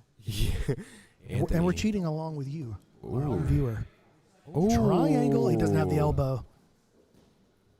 I Josh. appreciate that he opened up and went after something, though, instead of just, he's like, look, I had him in this back cycle forever, and I couldn't put him away. Let me try to make a move towards something. Could be a mistake, though. Flores the kind of guy who can jump on something in a flash. Here he goes. He's got 5 seconds to cook. That ain't long. Just a masterclass performance from Anthony, and he's going to advance, and he's gonna be taking on Rory Connors next. And this was like we were saying he's going for a buggy choke. Wait, no, his arm's inside. but he he turns it into a twister attack with both legs inside, which turns into a back take that won him the match. Honestly, he stayed there and attacked from the back position pretty much the entire match. Anthony, I'd have to call that a bit of an upset win. 100%. For most people, I don't think that most of us knew a lot about Anthony coming in. And we've gotten to see Josh a couple of times now through the first qualifier and then just through other events. You know, you've had him on. So, pretty interesting. Check this match out coming up. We got Roger Santos versus Jeff Joy. Both of these guys been looking real slick. Very excited to see this match. Santos definitely looking for redemption after that matchup with Dominic. Who did Jeff lose to first? Did he lose to Roger first? Did they already fight? Yeah, they did. They already fought, and Roger won by submission. But let's see how Jeff changes up the strat moving into this rematch here. Actually, that's a lie. He's literally done one move the entire event.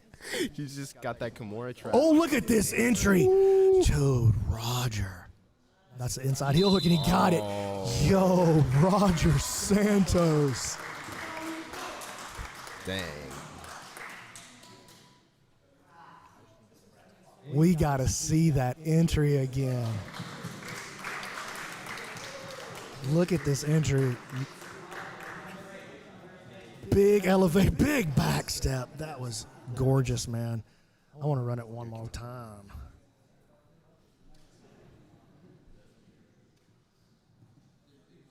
That's crazy.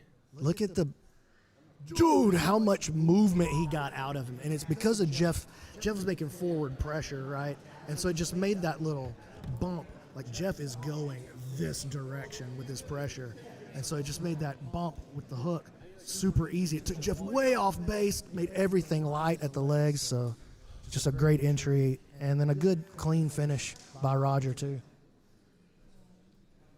So right now Anthony's got to come back out to fight Rory, but we're gonna give him a minute because he was just holding a body triangle for like 5.5 minutes. Let's review the bracket a little bit. Yeah, let's go back walk through to a little bit of a bracket review here.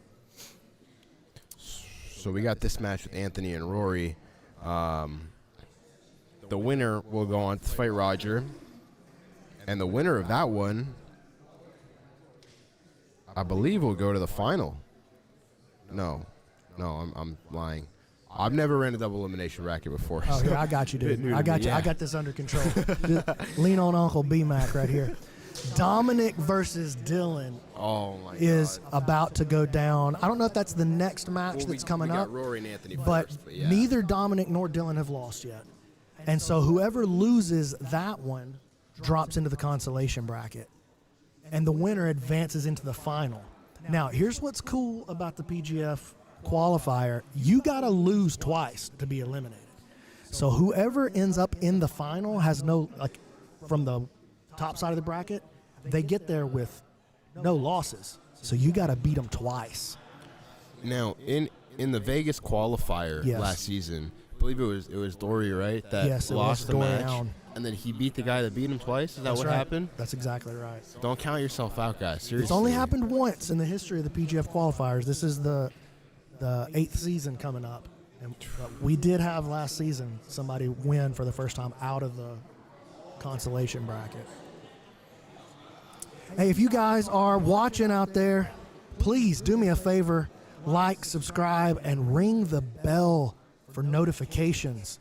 Turn those notifications on so that you can be aware of when the next PGF qualifier is dropping, when the next Enigma or Equinox is dropping. We need you in the loop, and we need your support. We're trying to do something cool for jiu-jitsu out here, and it's all about jiu-jitsu. Believe me, we could be making a lot more money doing almost anything else, but we like jiu-jitsu. So help your boys out. Hit us in that super chat. Ring that bell. And speaking of ringing that bell, Anthony Gojahni and Rory Connors ready to ring the bell in the consolation bracket. It's win or go home in Massachusetts at the PGF qualifier. We got to film a video later of B-Mac trying to pronounce these the names of the towns here up in Massachusetts. I think It's Massachusetts. Where I'm from, it's Tussis. So I want to apologize for it. I know it's not correct. So guys, we've got a couple teams leading the way here. We've got Back to Basics Jiu-Jitsu. Really, Roger Santos leading the charge here. They're in first place for this team trophy currently with 14 points. In second place, we have New Wave, Dominic Mahia single-handedly with a kill and a break. Out here, make it. I think he had a kill and a break, right? Did he have a kill? There were just 3 breaks. You'll learn soon that I never know the answer to that question. Once the match is over, I have no idea what happened earlier. Well, I got 10 points for him here. Either 2 or 3 matches, whatever he had. But he's got second place, and then Jeff Joy by himself and Vanguard are tied for third place at 19. So we're going to continue here in the bracket to fight back. We got Anthony Gojahni taking on Rory Connors. Anthony looking very impressive here, putting a lot of people on notice. Showing off a little bit of his open guard. Seated guard spinning through. Rory has looked tough though, man. And you were talking about how underrated he is. Yeah. And to underscore that point, it's my first time seeing Rory that I can. Yeah. It's crazy. He's won like every major. He's locked purple into belt, brown a belt. Texas Cloverleaf situation here. Oh, he got it. Texas Cloverleaf under a minute. That's 4 for Connors. Dang. So next, we got a big match next.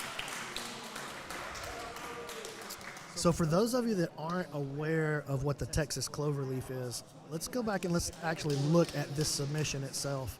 So I'll use this position here to show you. It's a straight ankle lock or a calf lock, depending on where it happens. So if the ankles are so these are Anthony's ankles here. If his ankles are crossed here around the ankles, then when they're crossed low, then when the pressure comes, it's going to feel like a straight foot lock. If he had his ankle crossed up behind his leg up here instead, like a more of a triangle position, Yeah. then when the Texas Cloverleaf starts to apply, it feels more like a calf crank, which most people are not going to tap to in competition. So you need this low ankle variation right here of the Texas Cloverleaf to really be able to expect to hit it against anybody that isn't afraid of leg locks. So you got to get low enough for the pressure to be on the ankle, That's not the correct. calf. That's Okay. correct. You have to turn it into a straight foot lock to make real dudes tap to it. And you can see there the ankles are crossed low, and that's why it gives the pressure. Yeah, and he said he was just telling us there he felt a little knee bar pressure as well, which can definitely happen sometimes on the Texas Cloverleaf. All right, I think we're getting Dominic Mahia versus Dylan Garofalo here. This is big-time super fight territory right here on the PGF qualifier. Both of these guys, premier grapplers I would say internationally at this weight class. Both of these guys could main event any card on the planet at 155 pounds. Jacob Norton is ready. Dominic Mahia is ready. Dylan Garofalo's ready. Christos, are you ready? I'm ready. Let's do this thing.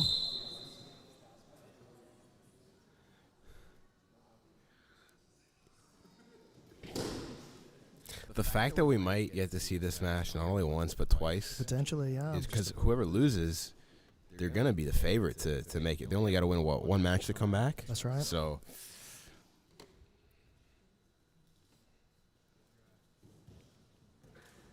Ooh, Dylan getting the early entry.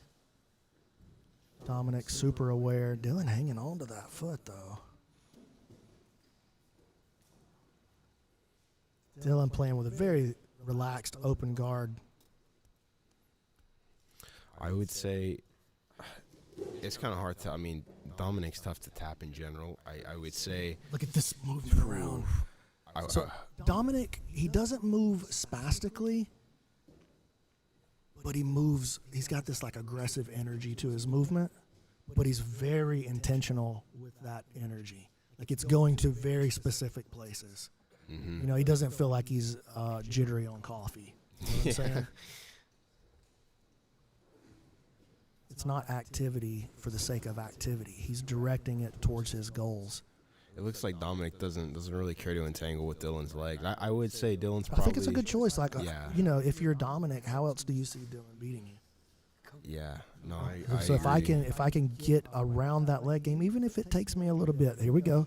You go underneath the guard, and we just skip that leg game entirely. He's gonna have to turn that knee I though. will say if he gets back exposure on Dylan, Dylan's gonna have a big problem. I've never had anybody behind me that can get their hooks in as quickly and as well as Dominic can. So Dylan definitely has to be careful just letting Dominic get his feet up in the air like that and stacking him, because if he gets some turtle, he's gonna have a problem. Ooh, Check good look this at out, a Choi bar. He doesn't have the Ooh. pressure on the arm yet. Dominic pushing countering him, right here. spinning around here. Oh, mate. He doesn't have the elbow. If he gets his arm back, he's gonna have to watch. It's pretty much Reverse close yeah, guard. he's got yeah. an A block here. if Donkey he, guard. Let's see what he does. Like I can't see what kind of grip that Dom's playing with. He's still got his he's hand on in his there. own offense here though, is the thing. Like he's defending his arm, right? And the elbow is in. It's gonna be hard for Dylan to put the pressure that he wants on it. And you can see Dom's chilling. All those times he cooked me for playing reverse close guard. Look at him now. Well, I don't think he chose it. Yeah, I think he chose him. Yeah. It's the defense to the arm lock, which was a really serious attack from Dylan.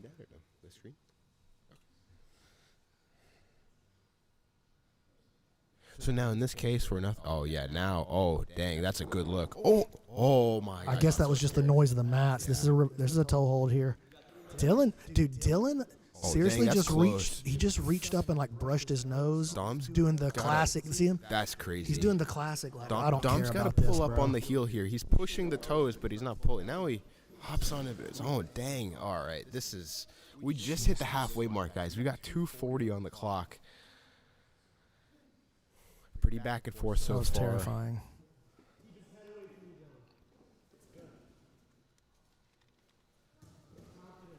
Ooh. Dylan's really shown how good his guard is, I think, today as well. Someone with Dominic's passing having this much trouble just goes to show how good Dylan's guard play is now. Oh, this is a nice entry in the counter. Really nice. And now they're going to play in this 50-50 position. It's a shootout here. I want to see how Dominic responds to this. This is good work by Dylan, dragging Dominic down into the game that he wants to play. Dom has showed us the game that he wants to play, but we're playing the one that Dylan wanted to play instead. 100%. And we saw it kind of, Dom just used an attack of his own to kind of free himself up. Nice. Goes back in, and now we're likely going to see some tripod passing here. Oh, my. Nice save. There's that guard It's work not from over yet, Dylan. though. That's not over yet. Oh, my gosh. Oh, the passing of Dominic is just relentless. Master. Now an master Ezekiel level. attempt from the bottom from Dylan. Nah. If the elbows start going high, you don't have it. Dom should have followed up. His knees behind the elbows right there and just slid him straight into a mounted arm lock. Dylan trying for the kipping escape. We saw one head and arm earlier from Dominic. Good hips, man, shutting down that kipping escape. Here comes Dylan, though. He can creep out the back here. There he is. Nice work. Got Dom leaning over to his left side, which meant his right side was light. Made an easy hip escape on that back door. That was good survival and escape by Dylan. Check out where Dominic places his hands. He goes throat post and armpit post. Those two grips with his head low, he's so good at camping in this position. That throat post and armpit post, he just shuts down so much of the bottom guy's game. Again, tries a hip switch. Dylan just not having it. Hey, that's a good eye on that detail on the hand positioning. It's something he does to me, and it's impossible to deal with. You just feel like all your offense from the bottom is shut down. He might not be able to go into all his best offense from there, but he's certainly shutting you down, and especially in this game here where the top guy is generally going to be favored, that position is going to help him a lot. This is how he nearly passed earlier in the match. Huh. Man. 5 seconds left. And who do you go with right here? I mean, Dominic got the pass to mount. Dylan got some nice leg entries. I'd say the most significant thing that happened was probably the pass when he had either body lock or double underhooks. And that's time. Another decision to make for you, Brandon. You gotta weigh the submission attacks versus the positioning, because the positioning, it's interesting because for most of the match, Dom wasn't able to play the game that he wanted to play. Right? Yeah. Dylan made him play the game that he wanted him to play. Yeah. This but reverse when he close got there, guard here, oof. But when he got there, Dom was able to easily navigate the positions that he was playing him for. Yeah. And then he made a really clean, really smooth, clean pass, highlight reel pass, all the way to the mount. You're the one making the Yeah, decision. I'm reasoning out loud with you, Christos. I'm reasoning. All right, I'm going to consult with my referee here. Okay.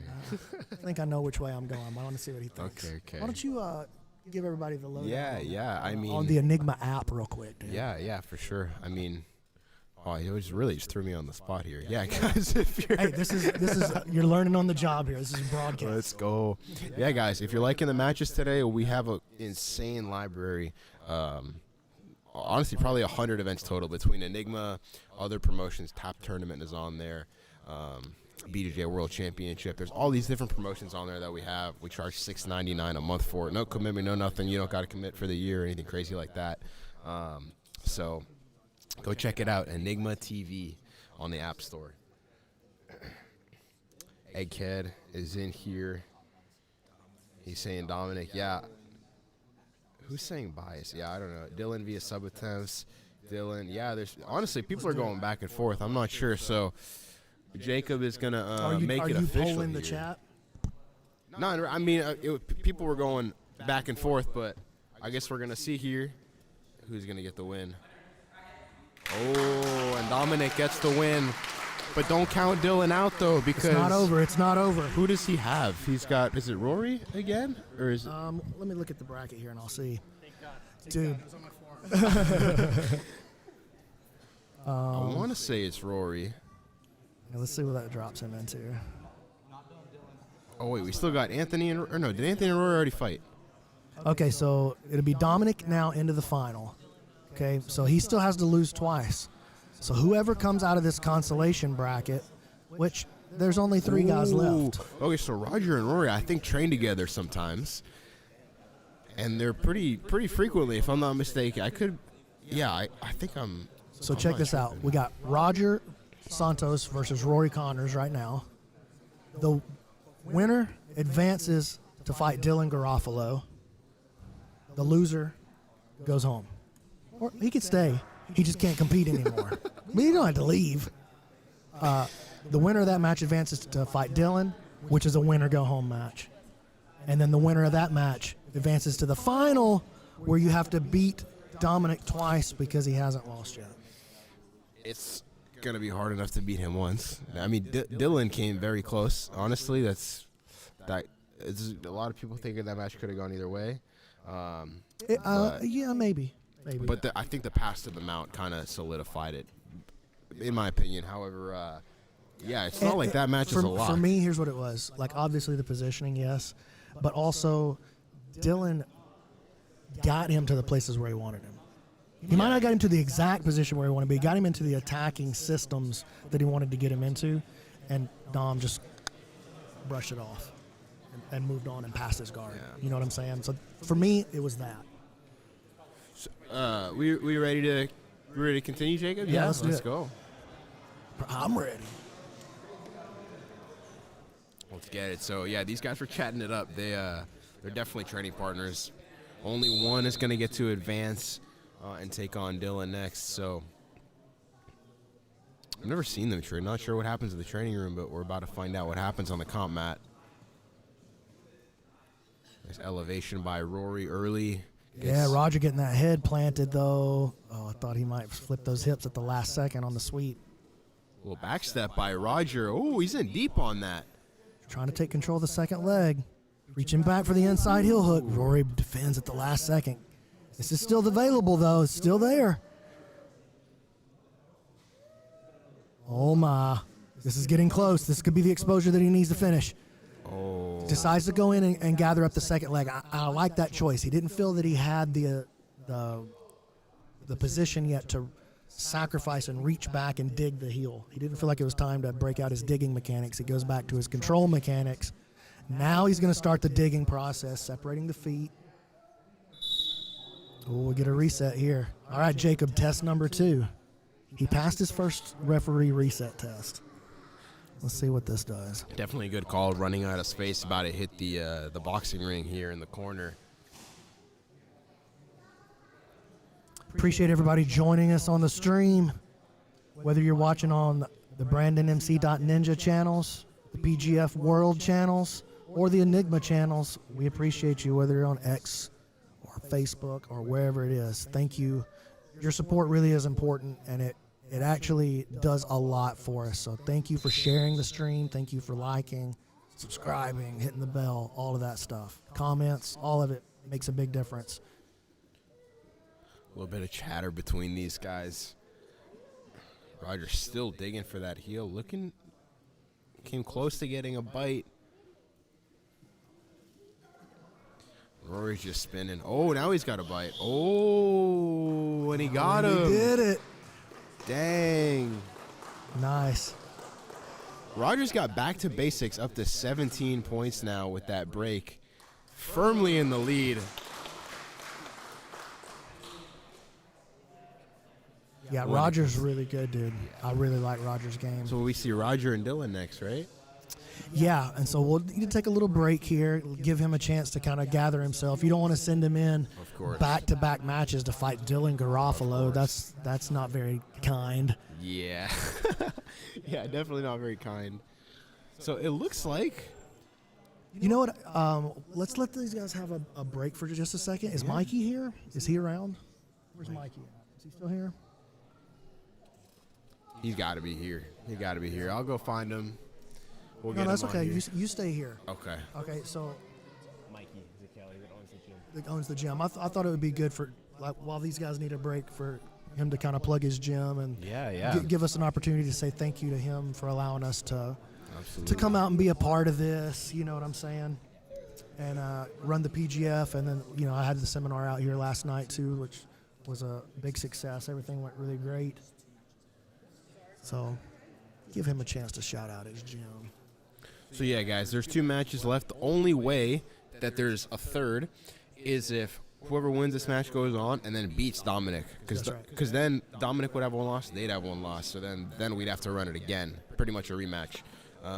But if Dominic were to win the last match, then that's where we call it. So we'll see. I mean, nothing's a lock, guys. You saw he had that crazy close match with Dylan. He got the pass, but other than that, it was really back and forth. And Dylan is likely not going to let that happen again, and is taking those mental notes and is understanding what he's got to do to get that back.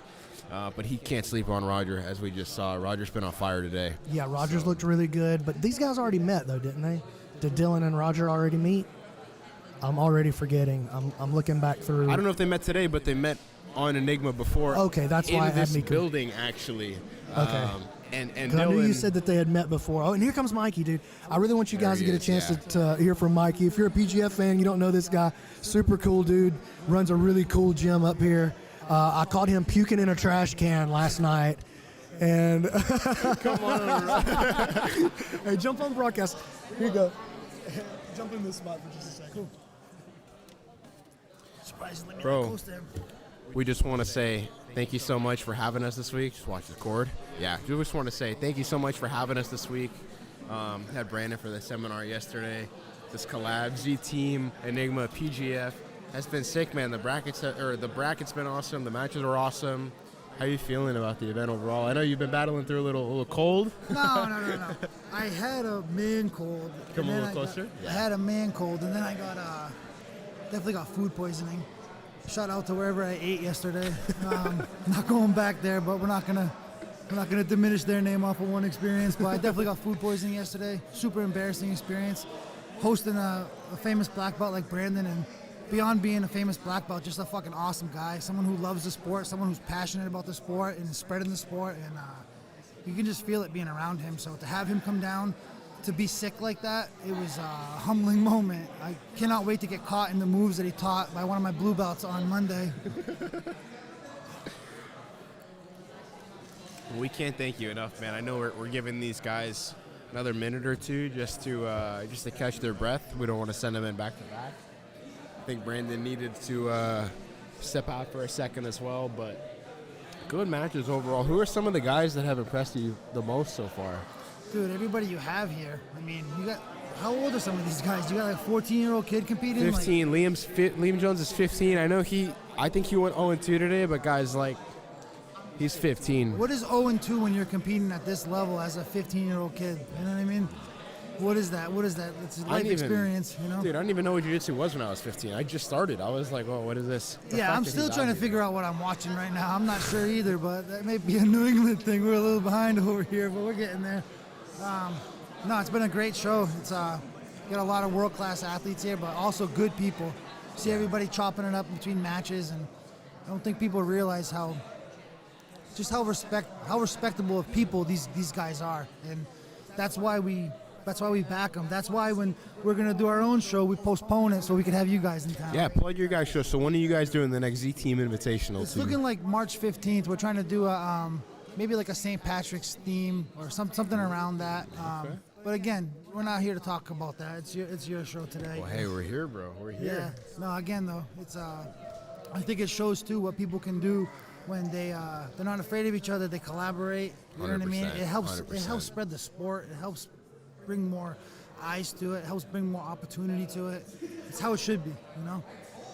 I couldn't agree more.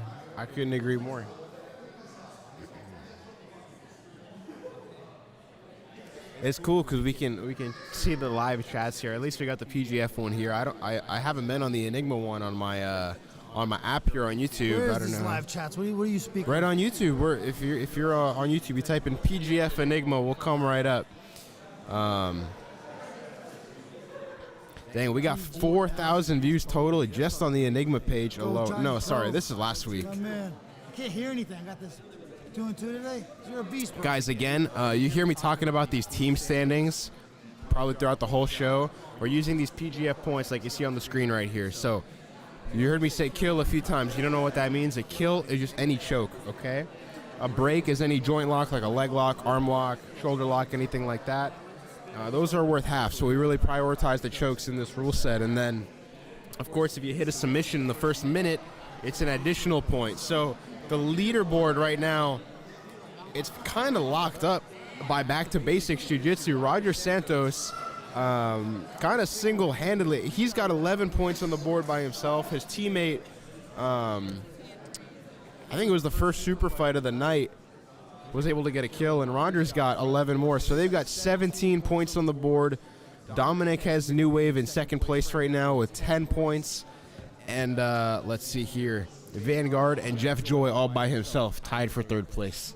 You should have had more people on this card. Yeah, we tried.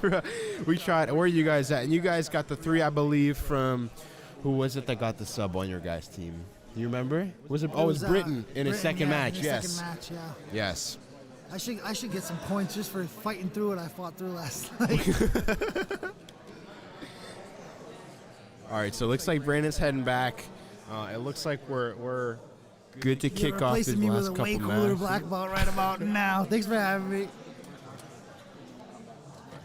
All right, guys, we'll run a quick hype video for the qualifiers for PGF Season 8. We'll be right back. As soon as we're back, we're going to get into these last 2 matches. Don't go anywhere.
All right, welcome back to the PGF Season 8 Qualifier number 2.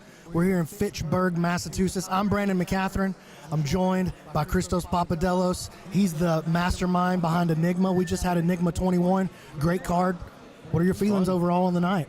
That was fun. I mean, a lot of local guys on the card. Usually we try to, like, ball out a little bit. We'll make a couple big matches, but we kept it pretty low-key tonight. We had 13 super fights, and the athletes balled out for us. They brought the action. Really fun. Ton of subs tonight. Almost no decisions and draws to speak of. And we're about to kick off the finals of our consolation bracket. The winner of this matchup between Roger Santos and Dylan Garofalo is going to advance into the final where they have to face Dominic Mahia. Dominic has no losses on the evening, so whoever advances is going to have to beat Dominic twice to arise as the champion.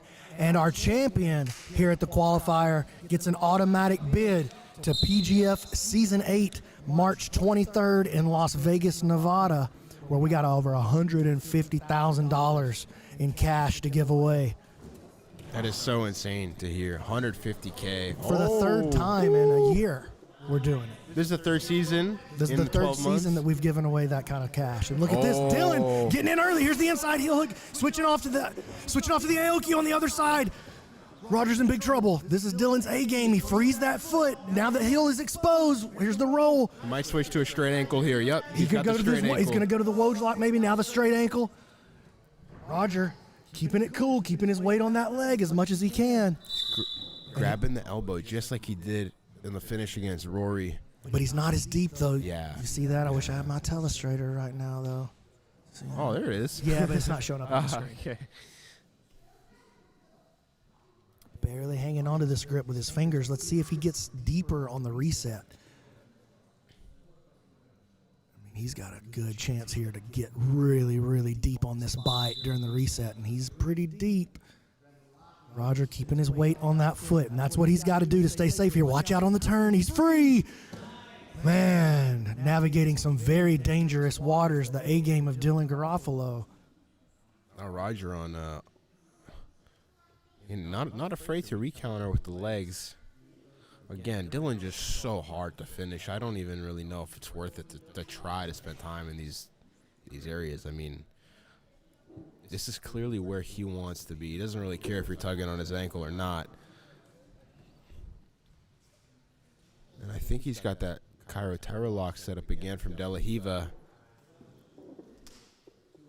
Once again, Roger navigates the dangerous waters. They'll reset in the middle. I love how Dylan just switched from leg to leg like that. Roger high stepped out with one leg, and Dylan instantly switches to the leg that he left behind. So it's good to see how it's very impressive, honestly, to see how comfortable he is switching from leg to leg.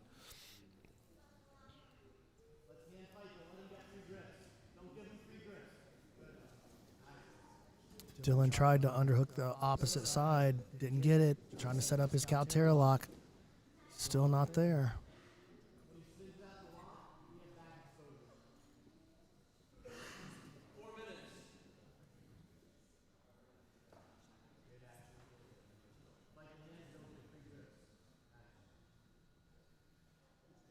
Roger pinning the wrist during his passing. Got his hand on that inside butterfly hook of Dylan, keeping the butterfly hook from being a real problem. And now this is a nice attack. Rolling over the top, looking for this Anaconda series. Dylan finds his way out. I like that attack, though, from Roger. And win or lose in this match, Roger has kind of shown the world what's up today. I feel like he definitely put a lot of people on notice in this weight class.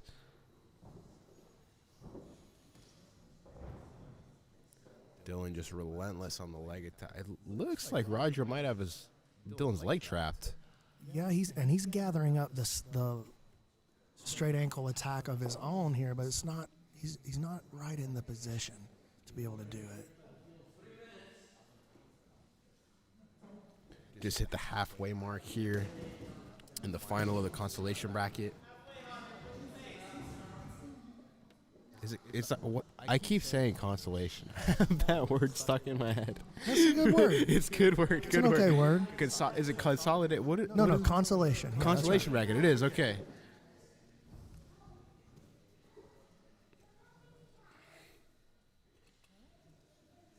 That just means losers bracket. All right, I was trying to be nice, but we're past that. You're a nice guy.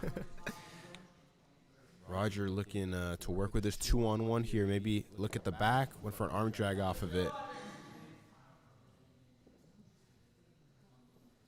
Dylan, good head positioning here. Roger pulls guard, tries to make an entry. Here's the ankle lock on the outside by Dylan again. See, he's got his hand. Okay, he bails. I thought he was going to try to some kind of sneaky attack there. Roger elects to play guard, and Dylan wants to put him on his back. Well, yeah, Dylan tried to bully in there, and he hit a wall of frames. Roger just stoned him out of there. Nothing but action. Not a single warning or stalling call. Roger now on the front headlock. He's got a cradle now. Man, might have a good control, but there's no finish for him here. He's gonna have to find a finish. He's got a minute and a half. I think Dylan might have his wrist, or he's fighting on the wrist. But if I'm Roger, yeah. Oh, dude, Dylan exploded out of a cradle. That was crazy.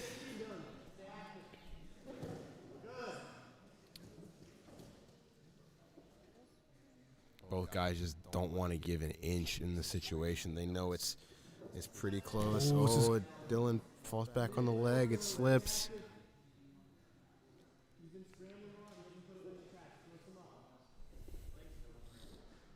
Trying to set up this Caltera lock again. You can see that's how he likes to do it. He sits on the leg and then reaches. He's got to watch his back here, though. If Roger hits a back take here, that's going to be a good look for him. There's still 40 seconds on the clock. Roger clears a frame. Oh my gosh. Passes, not there. Oh, jumps on him. Roger getting crazy at the end. Here's the arm lock attempt. Oh, Roger could pull this off. Switching to the triangle now. Oh my gosh, he's got he it might locked have up. it, Christos. Oh. He's got to scoop a leg here. He does scoop a leg. He makes Dylan come through. Oh my gosh. Same He's got position. the arm extended. Less than 5 seconds. That might have just swayed the whole thing. Oh my gosh. Guys, let's take a look at some of this again. Everyone in the room just cannot believe what just happened. Dylan seemed to have this thing in the bag. And then with 20 seconds left on I don't even know, is maybe less than 20. Roger Boom, right here. Sees a bit of back exposure. Hunts the crucifix, falls off, but then is able to roll Dylan through, locks up a triangle, and then relentlessly just trying to finish with short time. Even though he didn't finish, you have to think that could have definitely swayed the judge's favor. Brandon, it looks like it's already made his decision here. I think it's time to make it official. Let's see who's gonna move on and face Dominic Mahia. This is crazy. Oh, and Roger advances. Roger Santos is coming back. We're going to give him a little rest, and then he's going to come back, and he's going to have his trilogy with Dominic. This is going to be their third match. That was a crazy match, dude. That was a crazy ending. Can I say something? What's that? Can I say something? Okay, Dominic Mahia just approached me. He's about to go on for the finals. He just walked up and he said, "Can I say something?" This could be a huge mistake, but I'm just going to say yes. You know, sometimes you just roll the dice in life. All right, my boy, slide in here. All right, I promised Mom I wouldn't say anything too crazy, so it's Okay, going to be good. pretty relaxed. I was just going to say that during my match with Dylan Garofalo, that I did feel that he slows down during the match. Maybe it was the weight cut or not, but I felt him slow down a good amount, and that was my plan for the end. That was my plan for our match, was that I knew he was going to slow down and I was going to pick it up at the end. And as you saw at the very end, Roger was able to capitalize at the end, so I think that was really his weakness for this one. I know he was pretty heavy for his weight cut, so at least that's what I, as a, looking out on the sidelines, that's what I think happened. So now I got my trilogy with Roger. It's the third time fighting on Enigma, so it's going to be a fun one. What's going to happen right here? Tell the people. Man, look in the camera right here. Yeah. Where's the camera? Go ahead and practice cutting a PGF. How many points is the highest team? So Roger has his team in the lead right now. He does? But he has 17 for back to basics. You have 10 for new wave. So if you could pull off a 7-pointer, you will tie for first place. First minute choke then. Flying triangle. You need that. First minute choke, flying triangle. Flying triangle. And if you win, what are we going to see from you at PGF? Man, honestly, the 6 minutes works best for me. I feel like I can explode in 6 minutes. I can do really well, and I think I'm going to sub a lot of people at PGF. I'm at the top right there. I haven't been able to show that I'm top 10 level yet, but I think I am. I've spent this last year really working and kind of just grinding in the background, and I'm ready to spend the whole year really proving that, and then punch my ticket to PGF today, and then just keep it going throughout the year. This is a great kind of start off to the year, and let's keep working. Thank you guys. This is the finish from the first match here earlier in the day. Dominic calling his, coming on commentary, asking, "Hey, give me the mic." Comes on, calls his shot. He's got Team New Wave at 10 points right now. Roger's got back to basics at 17 points. The only way Dominic is able to tie this for first place is with a kill in 60 seconds. So, providing Roger just doesn't get subbed in 60 seconds, back to basics is going home with the team trophy. And I'm certainly not counting this kid out, man. I mean, I think he just showed us in his last match he's never going to count himself out. 20 seconds on the clock, probably not going to win the decision. It doesn't matter. Wouldn't have won the decision. Absolutely, no way. I was going to go Dylan until that last exchange. That was crazy. Just goes to show what happens when you do not give up, guys. There's time on the clock. Anything can happen. He very well could have even finished the match there. If he had 10 more seconds, who knows what could have happened. But don't give up on yourself, y'all. Yeah, I mean, it looked like he was headed towards a finish there at the very end. We need to give Roger as much time as he needs right here. Yeah, so Roger, it's on your cue, man. Whenever you wanna do the match, we're ready when you are. If you need a couple of minutes, take them. It's okay. Take this opportunity once again just to say thank you for watching. Thank you for joining us here. Whether you're watching on the PGF channels, on the BrandonMC.Ninja channels, or on the Enigma channels, whether you're watching on Twitter or Facebook or YouTube or whatever, thanks for joining us. We put these out free. This is just me. I believe that all the best sports in the world, all the biggest sports in the world, you can watch them for free. I don't think it makes a lot of sense to hide jiu-jitsu behind a paywall. So I'm insistent on putting this content out there for free for you guys. And here's all I need in return. Just a little love and support. It goes a long way. Every like, every comment, every time you participate in the chat, every time you share this in your group chat with your training partners, it makes a giant difference. And to you, it's just a simple little like, but to the PGF and to these athletes, all of those stack up into big, big products. So thank you for those of you that are participating, are supporting. Thanks for watching the stream. Shout out to Mikey for letting us use the facility. Christos for putting this thing together, helping us run it and bring the qualifiers up a level. And I've just had a really great time here in Massachusetts. So sick. This is the last of Enigma's qualifiers. We did our first one last week. We did the second one today. Enigma's all done for this season with the qualifiers. Next week, we've got Austin. The Equinox Jiu-Jitsu is hosting. Heath, the ref, is organizing the show. Roger, you get to go. It's time. Let's get it. Oh, Roger, over to the table. So Roger just with gave a us smile on his face, too. He looked like he got a secret that nobody else knows. Roger's expecting to win this match. Even like he's gotten subbed by twice by Dominic now, once today. I really feel Roger probably thinks he's going to win this match. Like not counting yourself out is just so important, guys. And this type of thing where it's double elimination, or a type of thing where you're looking to go to PGF, you get smoked on day. We had examples last season. Guys got smoked on day one and then made the playoffs. So that mental fortitude is huge, and Roger has shown today that he's one of those guys that certainly's got it. Meanwhile, Dominic has a chance to ice this bracket right here. Dominic wins, and he's in. Winning in for Dominic. For the finals. The winner of this moves on to the PGF Season 8. Make some noise. However, Keelan, you should announce to the crowd, too, that he's got to win twice. If Dominic wins, it's over. If Ryan wins, he has to beat Dominic twice. It's Roger. Roger. Roger, I love you. All right, well, here we go. Again, guys, the team rankings here. Oh, Dominic really wants to tie that first place. Oh, Dom getting crazy. He tried to deliver on his promise. He's into an omoplata. For those who missed it, Dominic needs a kill in 60 seconds to tie for first. Oh, and now nice pass. Counter arm lock, he's gotta though. watch his arm. I mean, Dom flowing around him like water. Here. Locks the triangle on the back. Up. Oh, my gosh.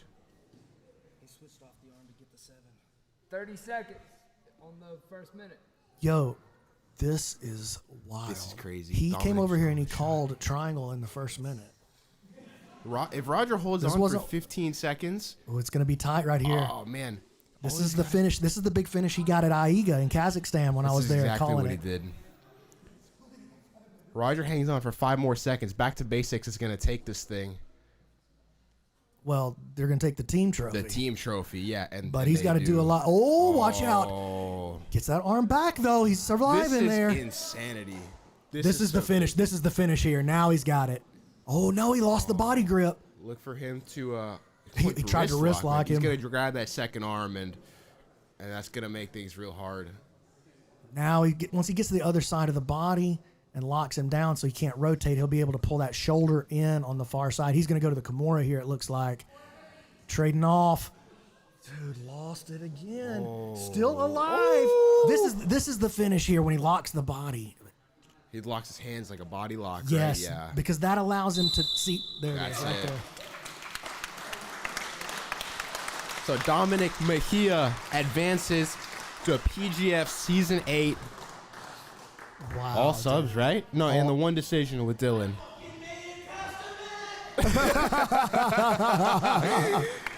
Roger hyped. He made it past a minute. Back to basics finishes with 17 points. New Wave with 16. And Dominic Mahia is going to PGF. I mean,